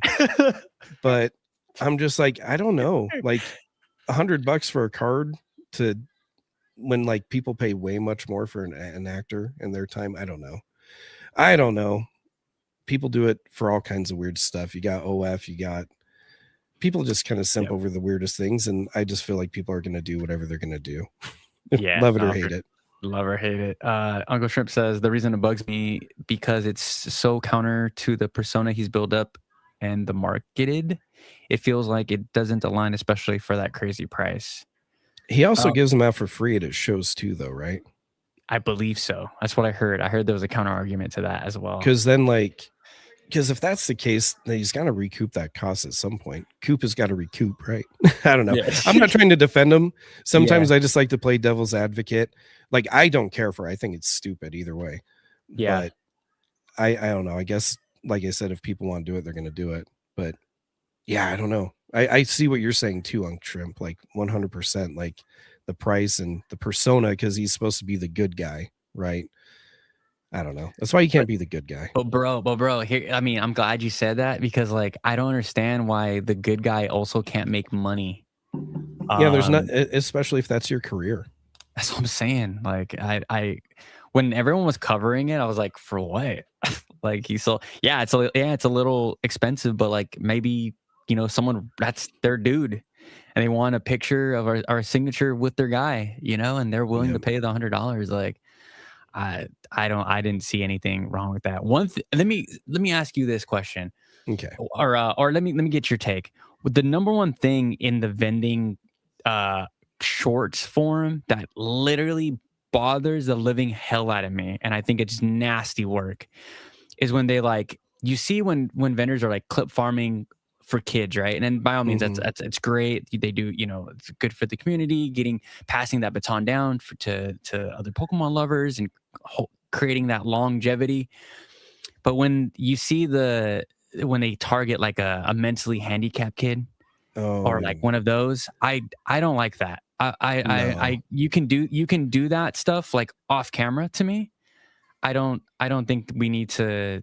And it just feels like it's a clip farm because they know that clip will do so well, and it's been a trend. And I just definitely really some aura farming for sure, right? Yeah, exactly. Yeah, 100%, bro. Because it's hard because it's like, and I think this was brought up in a Kira video too, where Strawberry Pokemon, where she was saying, you know what? I know, talk about skits and stuff. The one where she dressed up like Game of Thrones from the north. I was just like, that's my favorite one. So good. But it's hard to say because it's like, were they doing that good stuff beforehand, or are they doing it now because it's on camera? And it's like, yeah, like you're just doing it just because it'll do good. Because it's hard because you might have a genuinely good person that's just like they were just doing that their whole time and they capture it on camera. They know it can make money, and it's like, well, crap, do I put this out because this is what I would have done 100% camera or no camera or what? And it kind of makes me like when I record my vending stuff, and I don't record it very often, but when I do, I have kids that come up for like trade up challenges, or I have some kids that come up, they're just tired. Their parents have drug them all day through this damn card show. And I feel really bad for them, and they just want to get something. Their parents won't buy it for them. So sometimes I'll just hand them a pack, I'll be like, here, have a Japanese pack, or even sometimes English. It depends how happy I'm feeling for the day. But it's like you have every kid does trade up challenges now and everything. But now when I participate in those, which I do on or off camera, I'm like, well, crap, if I ever do post this footage, which I never I never know if I'm going to or not because I haven't before. I don't like posting vending stuff and it's going to take forever to edit it, but I have it all. It's like, am I going to get roasted for putting this stuff out just because it just so happened to capture it on camera? But it's like I do nice stuff for adults, kids, whatever.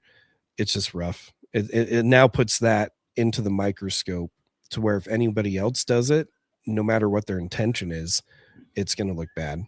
Yeah.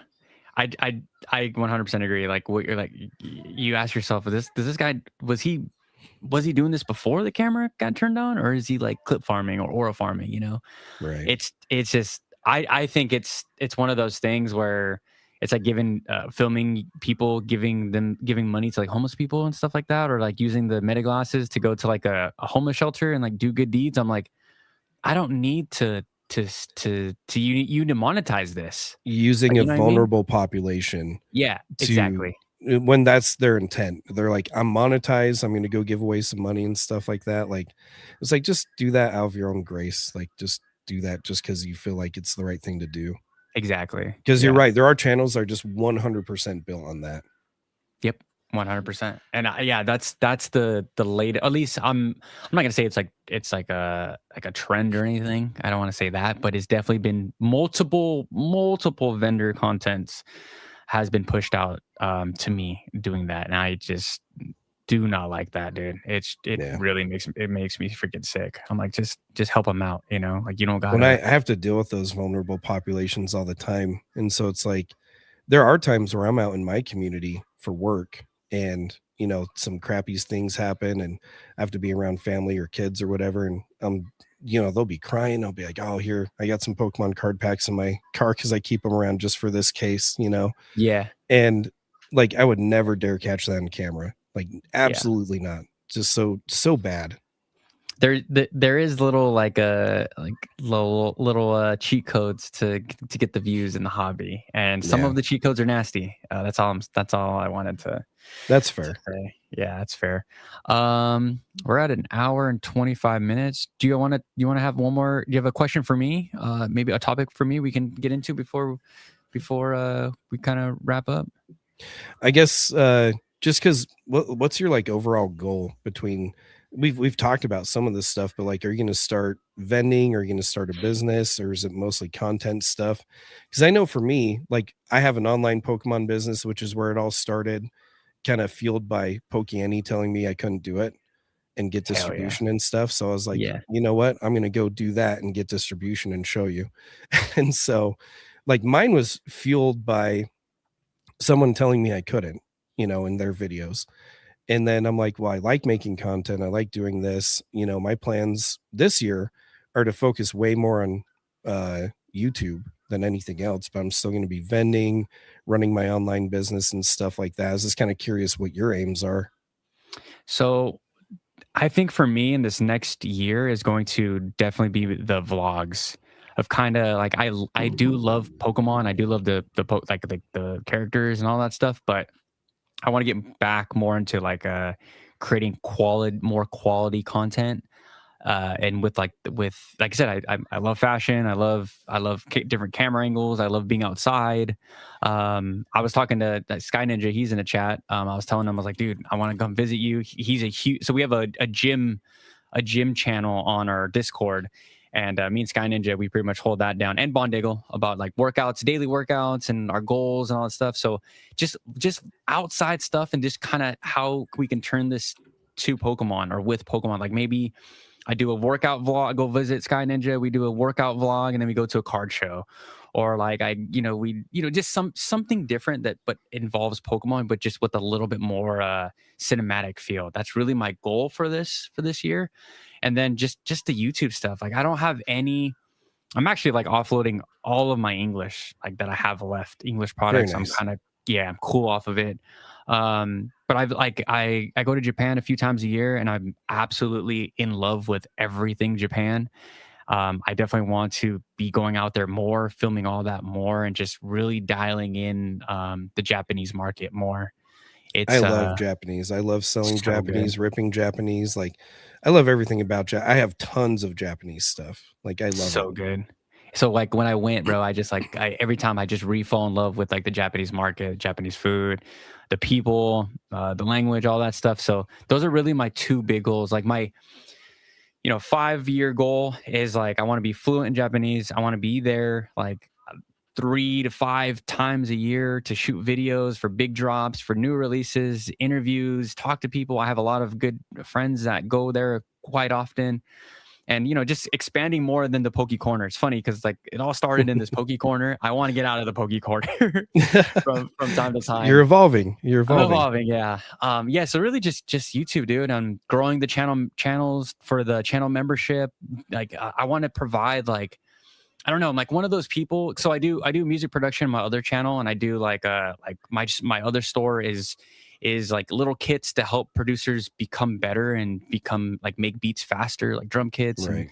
and little preset kits and all that stuff. So I kind of did the same thing when it comes to like the channel membership for YouTube. I'm like, if you're gonna spend $5 for my channel member program, like I want to give you guys like actual information, not just me like yapping. So that's when I'll actually talk about like Right. plays I'm doing or cards I'm looking into, like actually acquiring to grade and flip. So just trying to grow all that, dude. It's been fun, and yeah, less of the selling once all of my English is gone. But I am going to be grading and flipping like a lot. So Yeah. but no vendor stuff, or maybe down the line, yeah, once I get all the bills paid. But the vendor stuff, like that's how I've been supplementing a lot of the different stuff I want to do. Just all that flipping and stuff like that.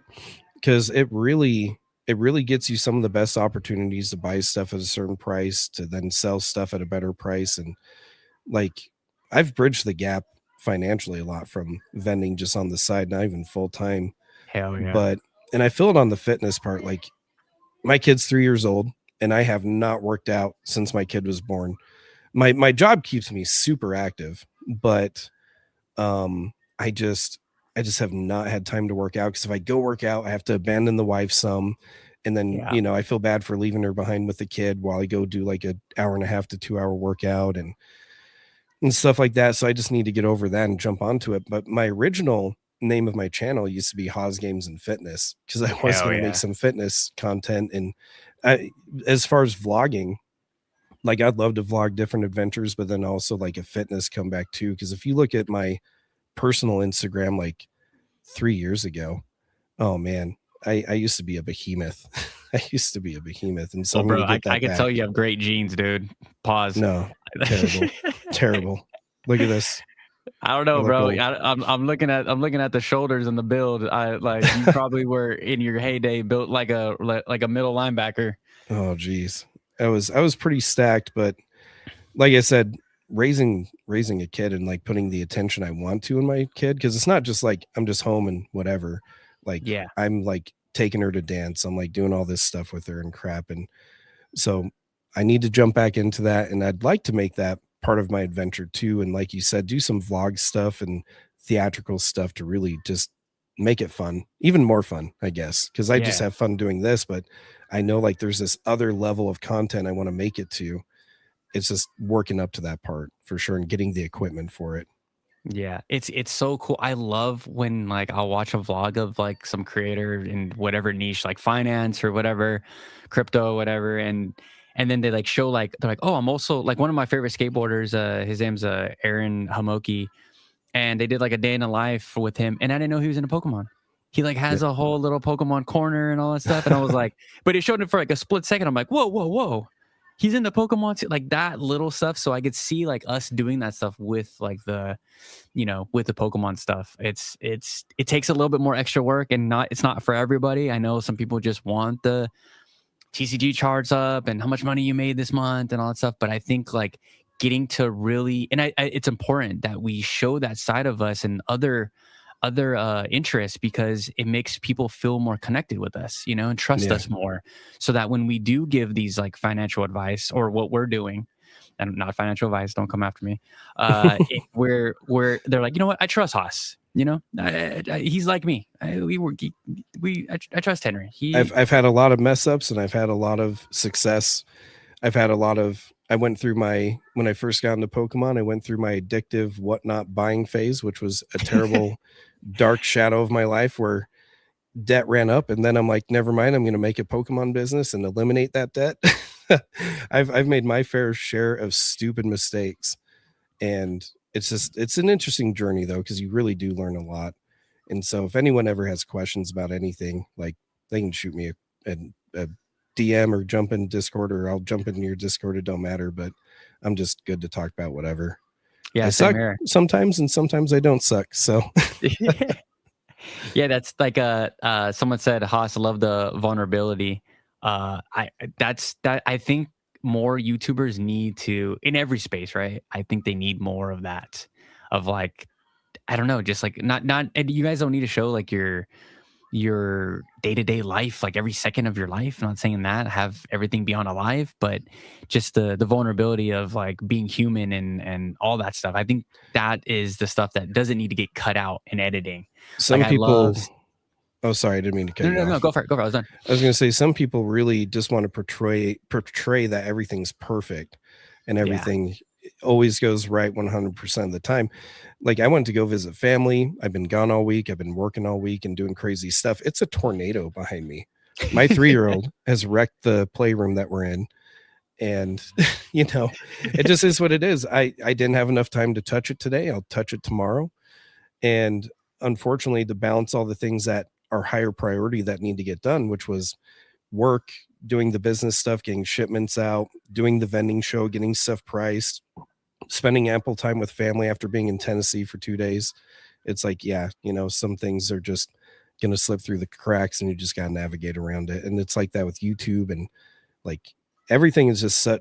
You very quickly learn your time is worth so much more than anything else, in that you need to figure out how to really build this stuff up to get financial freedom, because you can't get more time unless you have financial freedom. It's such a burdensome thing, because I was raised in a way that's like, if you work your butt off, you will be successful. Like you will just 100. And I'm like, in my profession, I'm like top tier peak. Like I'm on a team of 11 people in my state. Impossible to get on this team. And I worked my butt off to get to it.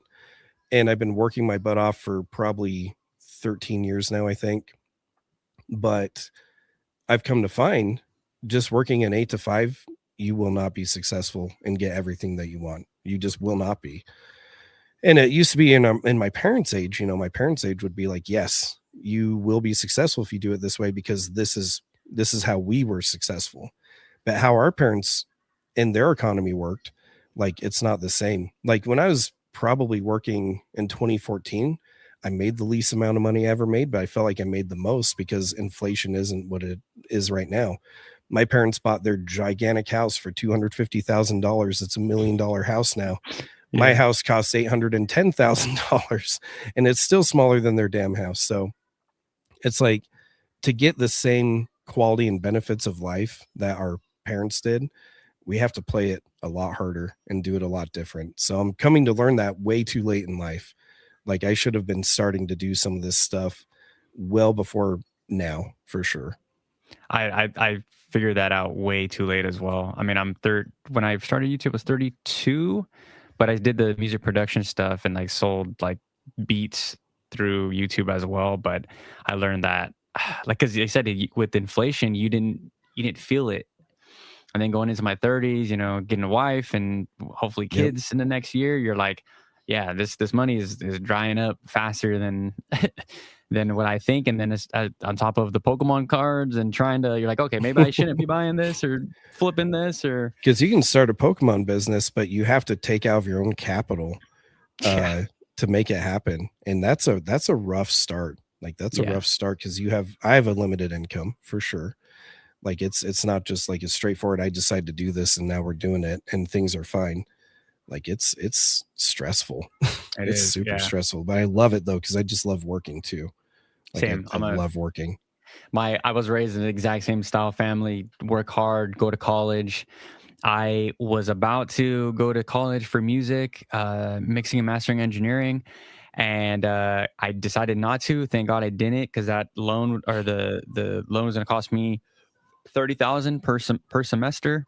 Ended up not doing that and just spending a crap ton of money on a credit card and getting all of the stuff myself and learning how to do it myself. Got work experience through that. That's when I started to really feel the economy kind of shifting against me, and I was like, oh, I need to have two jobs. Two jobs turned to three jobs, and that's pretty much how we got here. But I said, I love it, dude. I love coming on here every day and talking to all the boys in the chat. The Discord is popping. I never thought that, it's I don't like some people might think it's corny that I say this every time, that or like be appreciative of like my community. Some people think it's corny that I say that stuff, but I really do appreciate everyone like supporting me. I never thought this would even be a thing, that I would even have literally anything in my life, like of people not saying they're following me, but they're like, part of this glow up. So it's crazy, dude. It's super crazy. Oh, sorry. No, go for it. I was going to say, it's super cool. Like the community on YouTube is so cool and solid. You have some of those detractors, but they don't really follow us anyways. It doesn't matter. But there's some really awesome people. Like I was doing vending yesterday. I have this guy that's in my community that's super cool. His name's B-May.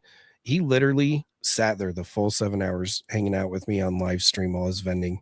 I'm just like, dude, I don't know how you do that, but super solid of you. Super legendary guy. Like, yeah, and not financial advice to kind of continue on to like money stuff. But like one thing everyone has to realize, I was watching a finance guy the other day, and he's like, if you're only getting like a 2.5% COLA every year from your job, inflation's kicking everything up by about 4% every year. You're getting a paid cut every single year. And so it's just like, you know what? We all have to figure some stuff out. And sometimes we just got to band as a community to figure out the formula, because it's going to be different for me right now as it is for my kid that's currently 3. Like nothing's going to stay the same. And luckily with a good community, we can all adapt, and none of this would be possible if people didn't watch us. And it's super cool that people even give us the time of day, because time is valuable. I appreciate the slice of time people give me. So I'm just like, thanks. And super appreciative. Isn't it crazy? Like we're talking for an hour and 40 minutes. We had like 45 live viewers, like people tuned in to hear what we had, about the market, about Pokemon cards, that, silly characters that we all have some type of nostalgia for. Because you're all legends. Yeah.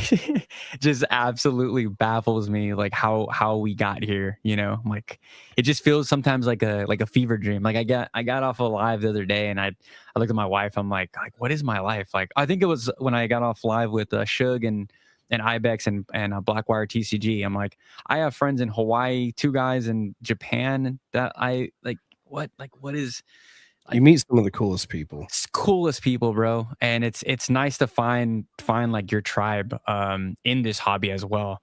Like if you don't find your tribe, I think right now, and this is why I highly recommend anyone that's watching either hop on Haas's Discord or my Discord and just like be a part of something. Because like if you're not a part of these communities and you're just on YouTube, you can I think you can get a lot of negative or super positive, and it's kind of not healthy both ways. I think when you're part of like a community, it's different. It's very, very different. Someone in my chat just barely said, I'm only here for the shill. I appreciate the shill. What shill do they want? Do you want to shill? Mycobes. I mean, I'll show whatever. I don't care. I don't have too much shame in my life, so show me a product that you have in arm's reach. You know what? Just buy this for like $20 because I just have a ton of them. I don't even care about them. Gem Pack Volume 3. There you go. Gem Pack Volume 3. What's hitting that? The Gengar that you have. Oh, cool. Hell yeah. Yeah. What are the hit rates in that box? They're atrocious, right? They're not super great. You get like 1 AR maybe, but then you might get like one of those crappy kind of like VMAX cards that you never wish you got, like in English.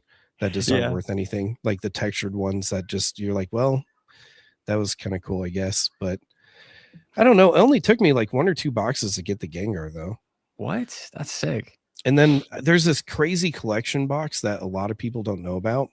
It's like this big, huge black box in Chinese, and it has 2 jumbo packs of all the Scarlet Violet sets and 2 jumbo packs of all the 151 sets. And those are kind of fun to open. I did pull like one of the $600 Pikachus from it. Yeah. So, but they're expensive as hell to buy because it has Yeah. so much stuff in it. And it has like a play mat and some boxes. It's actually really cool. That's sick. One of my favorite Chinese boxes right here, Obsidian Flames. Ooh, underrated Charizard. That and the Paldean Fates Charizard, so underrated. I was looking for that Charizard today, the Kiragawa Charizard. It totally like slipped my mind that they gave Akira 2 Charizards to draw, which is insane. Drew a good one and a bat and an evil one. Like they look like, so good side by side. I have them in PSA 10s as part of my collection. I have a crazy collection, but it's so cool. I love them. Isn't that crazy that they gave Akira 2 cards, 2 Charizard cards? Like insane trust. So much trust, and they nailed it too. It's just like everyone's like, no, we don't care about those sets too much. I'm just like, how not? There's some of the best Charizards we've seen. She's my favorite illustrator right now. Like I love her freaking to death. If I got to meet her, those were my first chase cards coming back. Hell yeah! When did you come back into the hobby? Obsidian Flames, actually. Oh, sick. Okay. Came back during Obsidian Flames. I started watching just a lot of people rip stuff live, like on YouTube. And I'm like, I used to do that. And I hear 151's coming out. So I'm going to jump in and have some fun. And I started watching Pokey and he's like, you can't make a business. You can't get distribution. I'm like, okay. Let's see. Dude, like shout out to Brian, but like he does have like a lot of like little negative like punches at his audience from time to time, and that's the stuff that I'm kind of glad he does though. Like, you like it? Well, I don't like it. I don't like 99% of them, but the one like the videos where he's like, you can't be like me, and I'm like, huh, okay, like that motivated the hell out of me. But you're right, like lately, since he's been off YouTube a little bit more, his current comments are kind of, I don't know if unhinged is right, but slightly, huh? I've seen every single one. Yeah, I think he's just bored and got the baby. I think so too.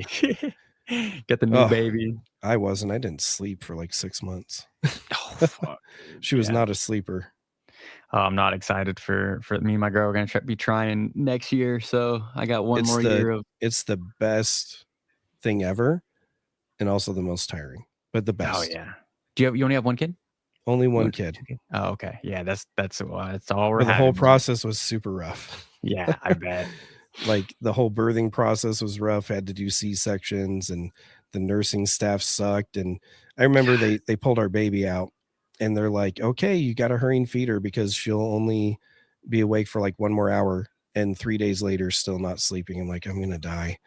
And it was just a rough process. Super, like she wouldn't sleep at night, and and I'm probably gonna get bullied into having another one. But I don't think the wife remembers how hard. Yeah, I know. I'm just like, I'm doing the 1,000-yard stare, and just like, I don't know if I can do this. Oh my god! But I can. It'll just be really rough. You'll see me disappear off YouTube.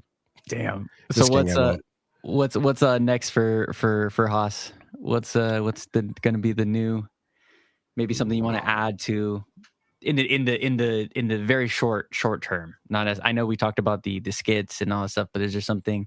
The very short term is I'm almost done making Poke Hub Podcast episode 3, and I don't want to spoil it because it's so funny, and it's so, like I said, if you don't know what Phil Hendry is, you're about to find out, because he was like, he's the original rage baiter on the radio before there was even YouTube, and that's where I drew a lot of inspiration for this. And I just interview some of the top people like Nostalgianomics, and now I'm going to do a non TCGs next. You'll understand why I put a Z at the end, because I don't want to get sued. Okay. So it's like they're like fake interviews with that person, quote unquote, with their. Is that what you're saying? Yeah, yeah, sure. We'll do a little sneak peek and ruin it a little bit. Not ruin it, but like I do some AI stuff, and then I voice some of my own characters too.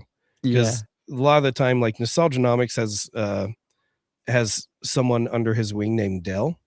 He's an old guy of the Springwood Community Homeowners Association. He's the president, and they took all of his all of his treasury money from the HOA invested into Pokemon back when Obsidian or Phantasmal Flames was $4.50 a box, because that's just the best time to invest in it. And then when the price dropped, Nostalgianomics said, "Don't buy it when it's cheaper. That's silly."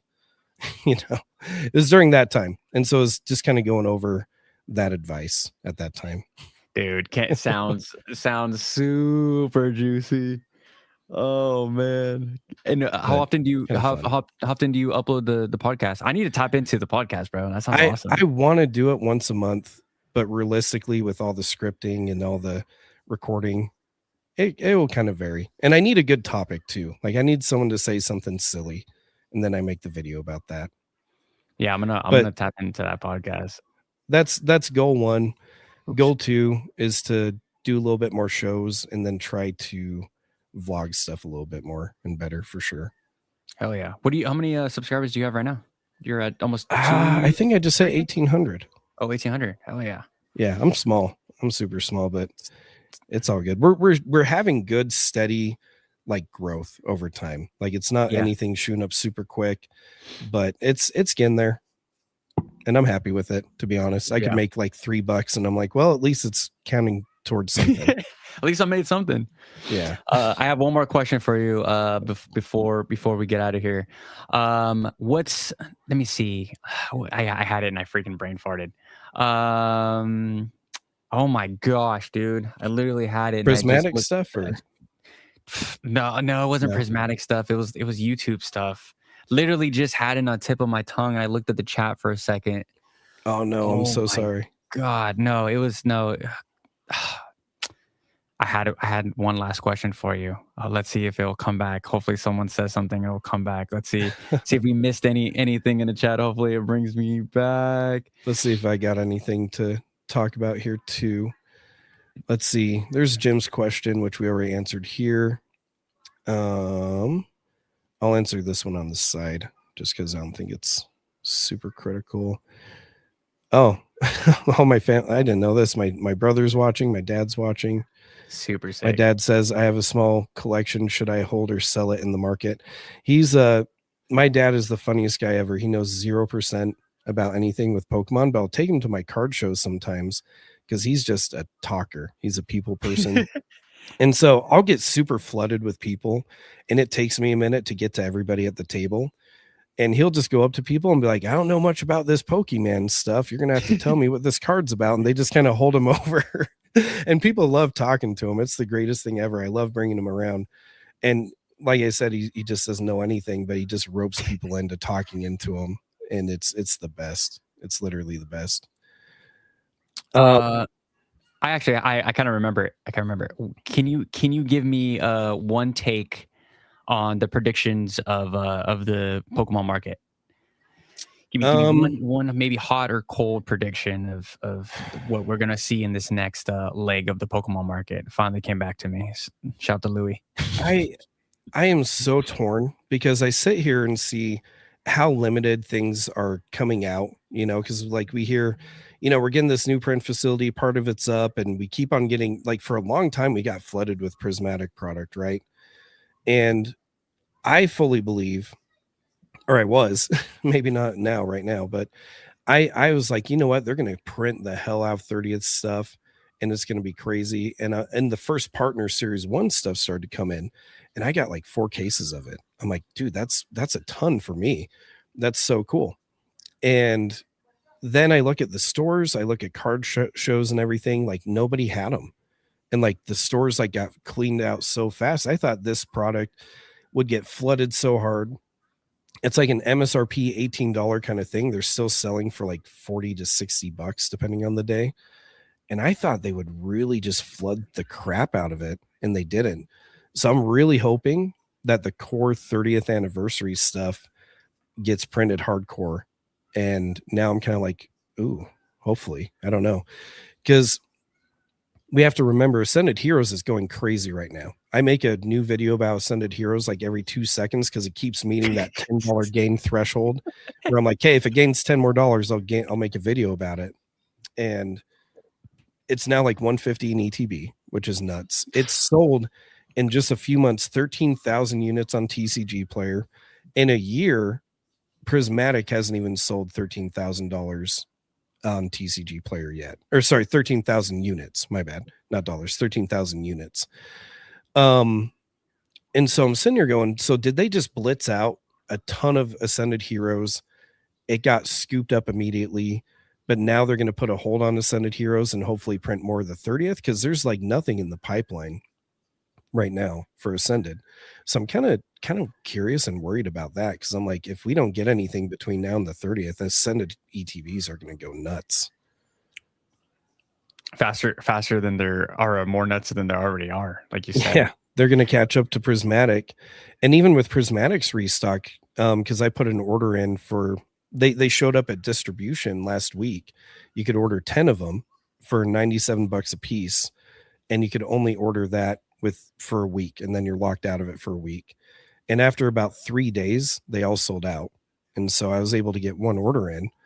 And that makes me think, stores that get these at $97 in ETB, lowest they can really sell them is 120 to 130-ish, maybe 110 at the lowest, to make it worth it if they're shipping it out. Mm-hmm. If it does dip down the price of Prismatic, I feel like it's going to get bought up super fast. And I think Ascended is going to overtake Prismatic if they don't put anything out. That's a big if. I hope they do, because I want the market to crash. I used to do big case sales. I used to whip stuff out super cheap.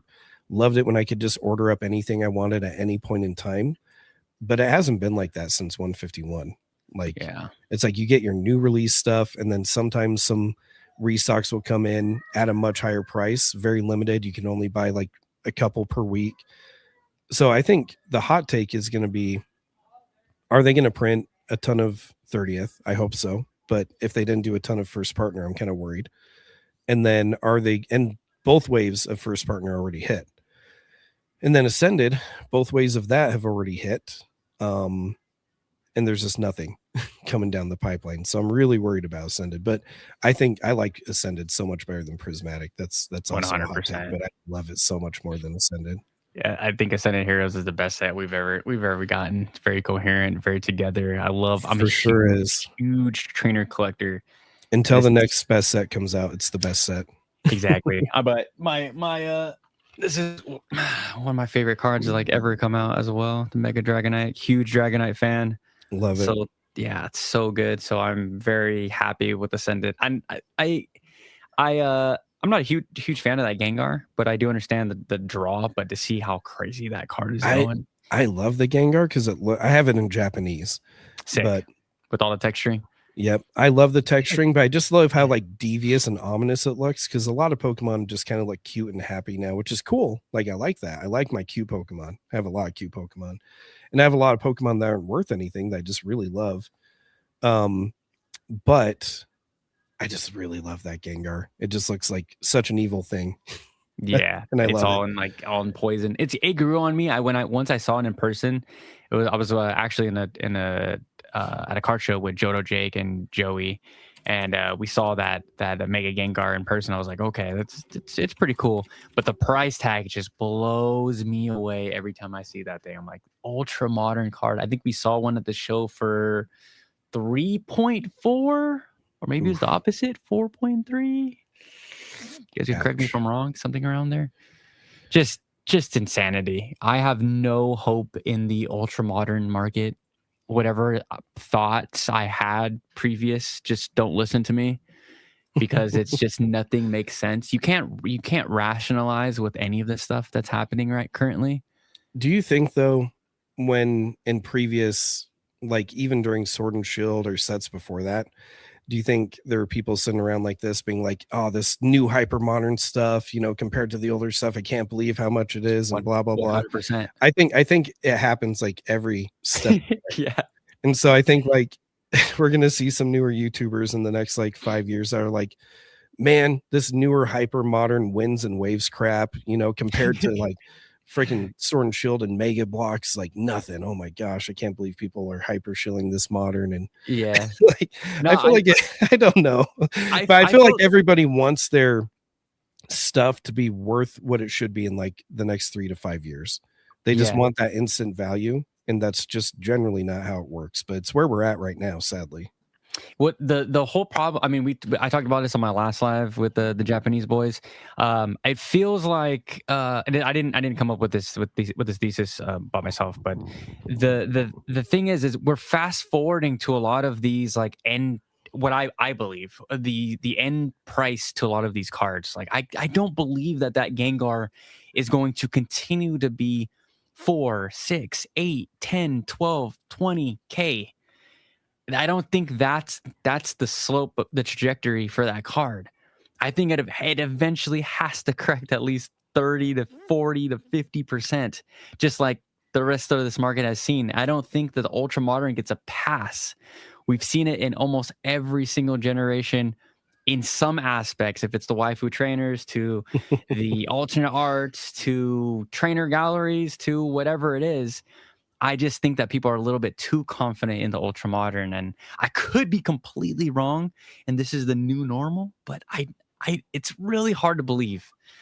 Really We'll hard to know believe. around 2028 and see what that printing facility really does, right? Yeah. Because I feel like it's going to be hard to catch up until then. And it just kind of depends on because you compare it to some older cards like the Mewtwo, in a PSA 10, there's like maybe only 2,000 of them, right? Amazing, stellar artwork. Like even the current Mewtwo's don't even come close in artwork compared to that one. That thing took it's an expensive card, but it took a long time to get there.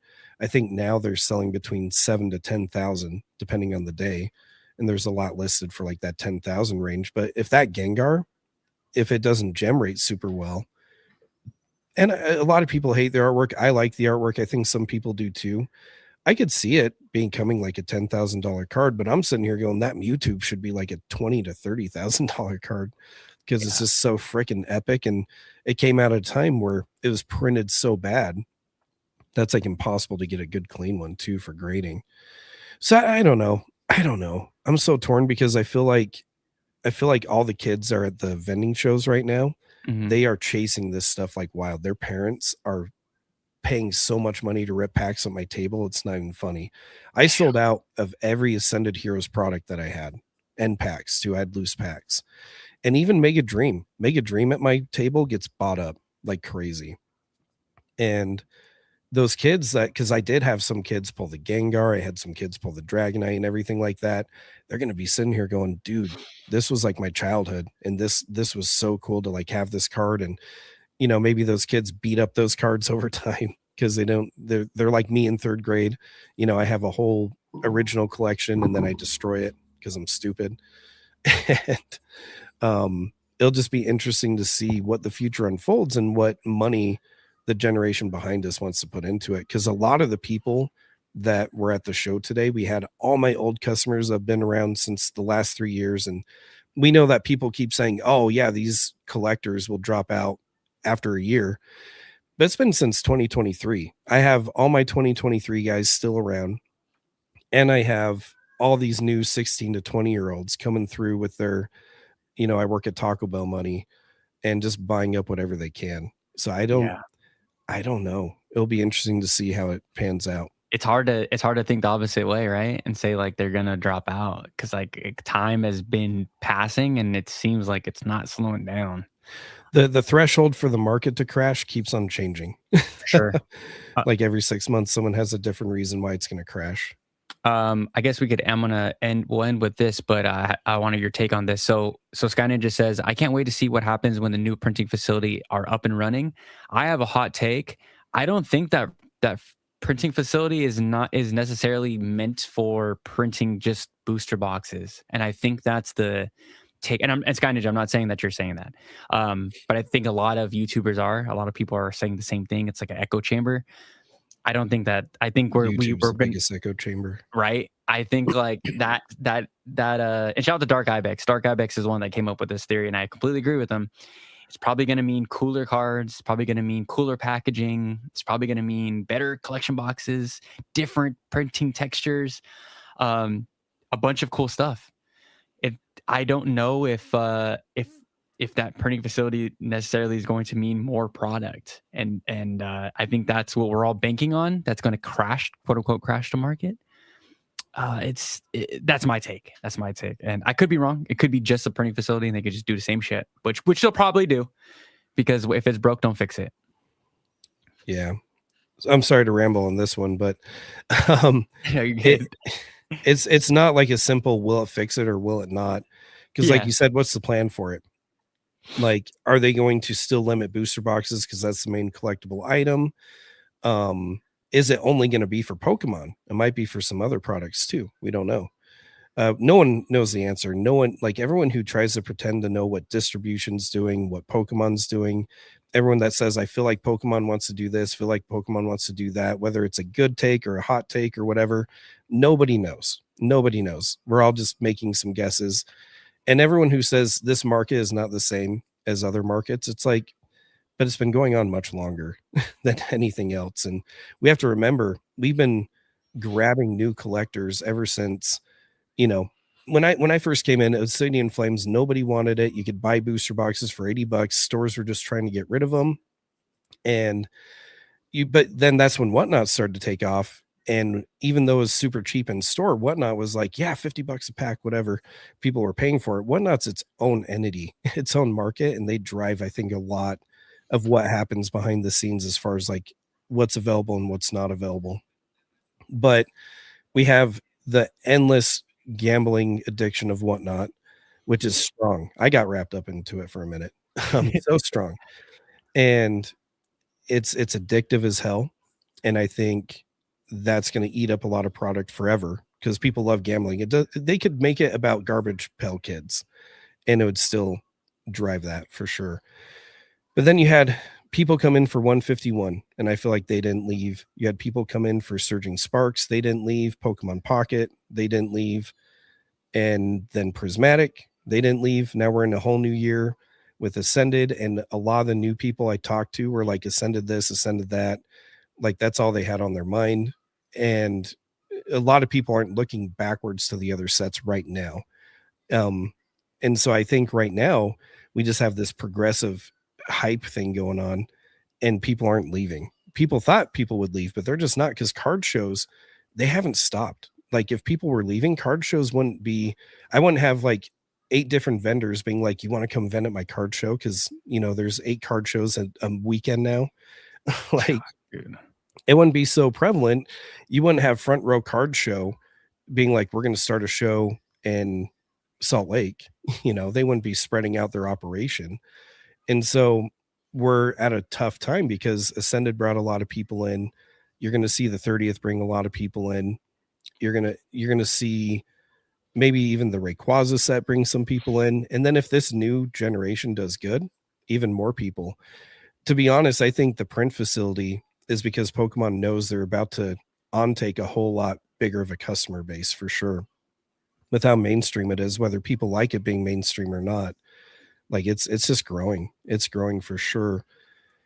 But what will also be cool is then you'll see once finally something cools off that is Hyper Shield Modern status, you'll see them all of a sudden swing back and be like, well, what about Sword and Shield and stuff? And I think that's when you're going to see those pump up. But the printing facility, it's like a 50-50. It's a straight up 50-50. It's either going to fix it or it won't. And I'm kind of more on the fence of, I think so much more demand's going to be coming in soon that it probably won't. Because even right now, distribution doesn't even come close to having any stock. Like they have nothing. And they sometimes get a little trickle here and there. That prismatic order I just did was like the first restock I've gone in a long time. Other than that, it's just your initial release allocations and that's it.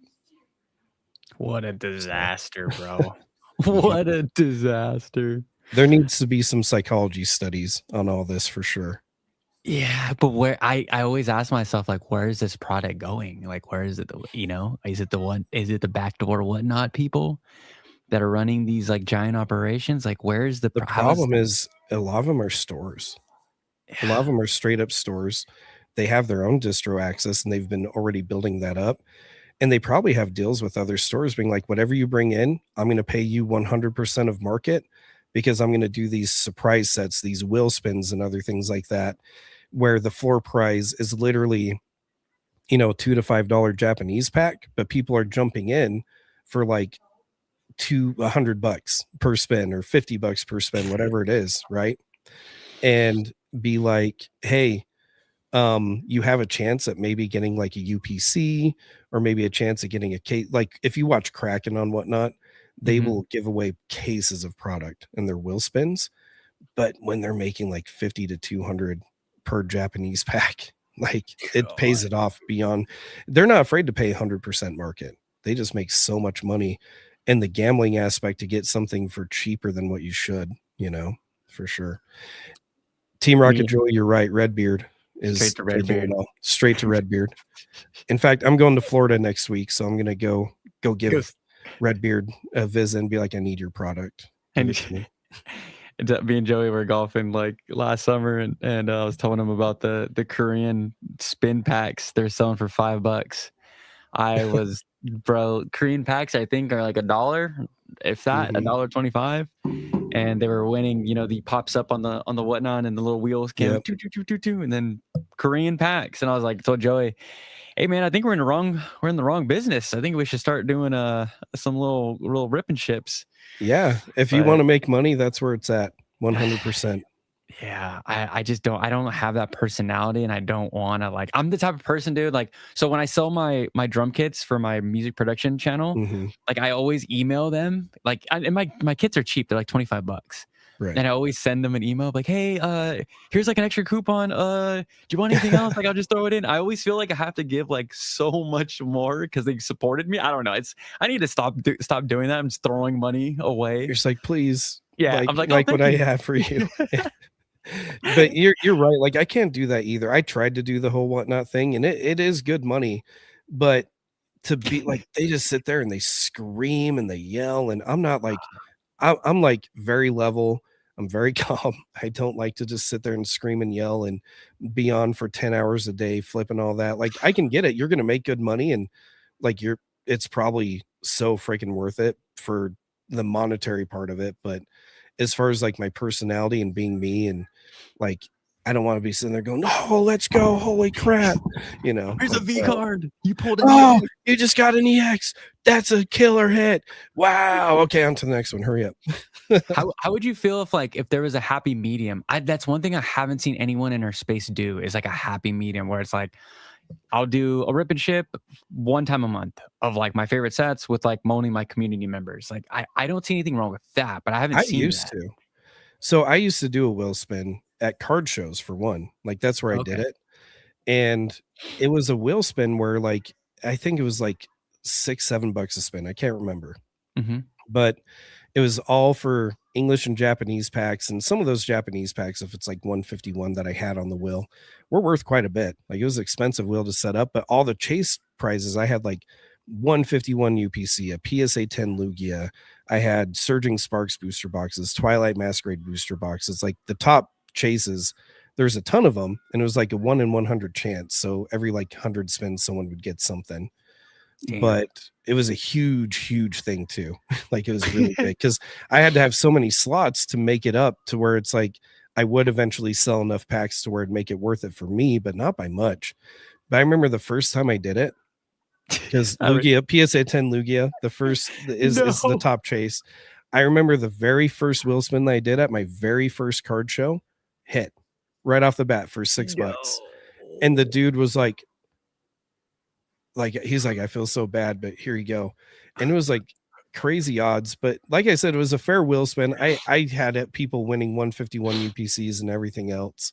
So and sick. I like doing it, and it was fun, but it's so much to set up, and I might do it again sometime, but it was a lot to work out for sure.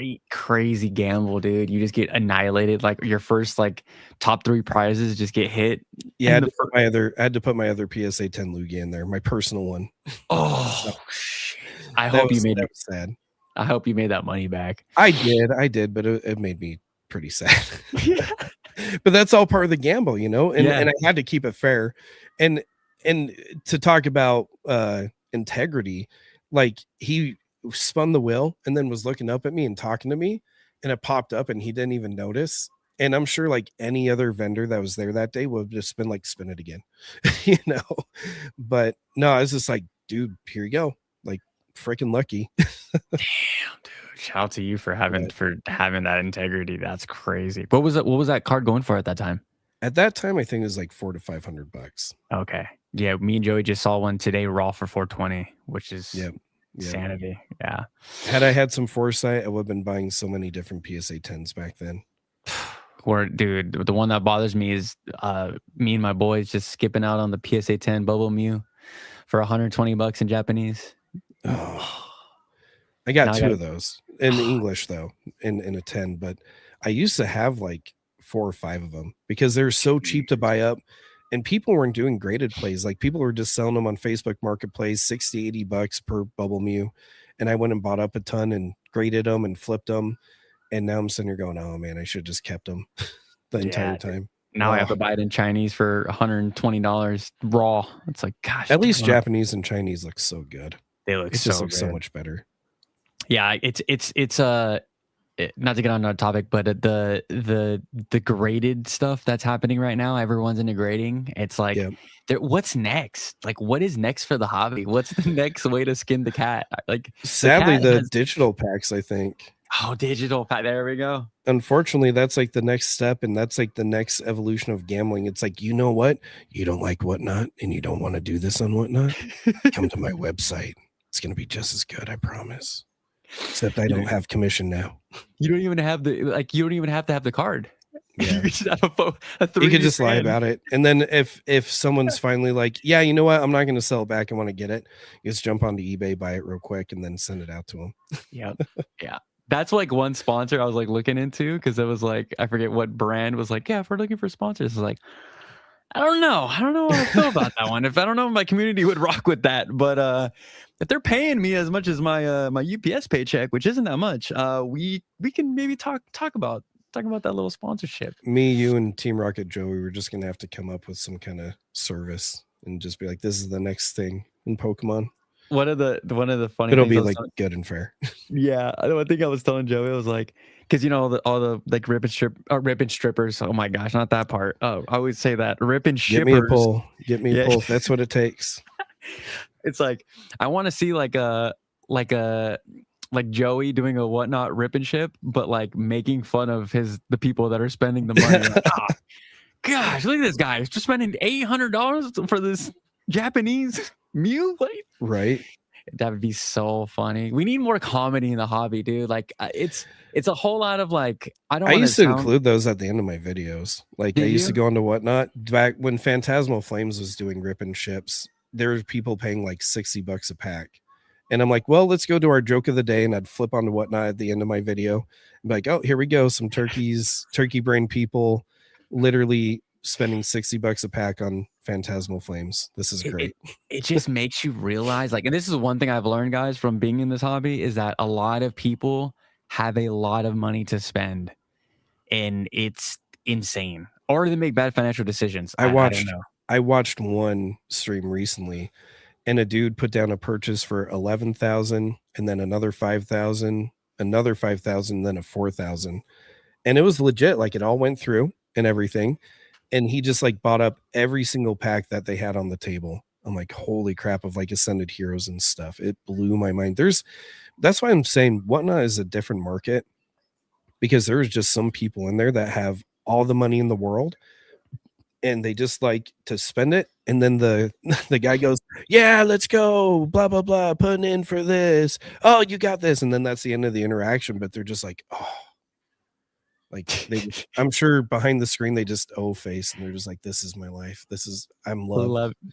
16K. I just made 16K. Oh, I wish. I mean, I love money. I wish I could make that kind of money, but I just can't do it like that. I can't do it like that. Yeah, it's like being a stripper. I couldn't be a stripper. I don't think. If they paid me a lot of money, I don't think I could do it. I don't think I could do the Whatnot rip and ships. Is just a little. I tried. Yeah, it's like like I said, when it comes to like people just having crazy amount of money, it baffles me. That's like, I think that's how we got here with the market being this hot. It's like so many new people are just investing into Pokemon and buying up so much product and ripping the product as well in multiple ways, if it's ripping ships or themselves. But that's where we're at right now. Well, I have Whatnot streamers that come up to my table. They'll look at all my PSA 10s and be like, I'll give you 95% on everything, and they'll just buy out the whole thing because they know with what they do, they so far clear beyond it that it doesn't even matter.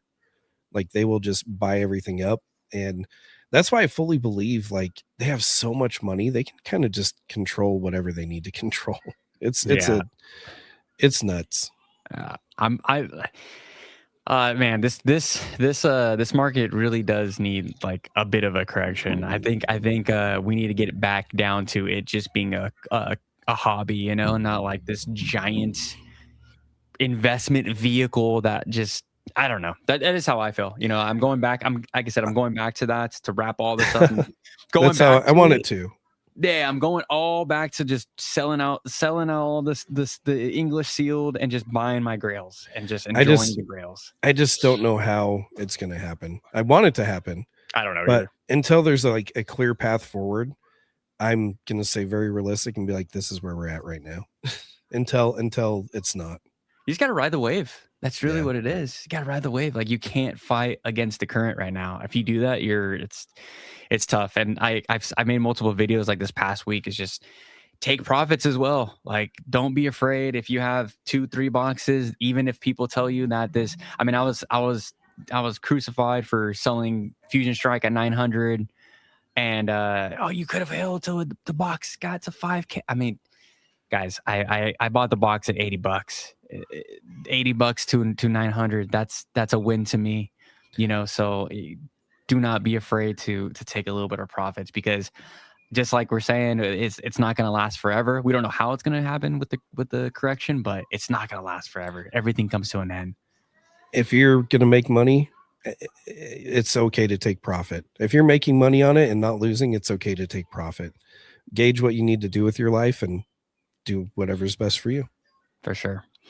All right, guys, that's where we're gonna end here. We went for 2 hours and 20. I hope I didn't keep you up, bro. Hopefully I didn't. No, man. I love babbling. I love doing live streams. Like especially with I like doing it with other people. Like it's fun to do it by myself, but I love doing it with other people. So same, man.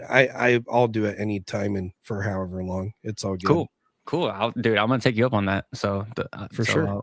Sounds good. All right, guys. I bought a new laptop so I can even be mobile now too. Hell yeah. All right, guys. Appreciate everybody for participating in today's live. Go follow Haas. Go follow myself if you're new here. Like, comment, subscribe, do all of that good stuff. And we'll catch you guys tomorrow with the live with Heart Attack and Team Rocket Joey.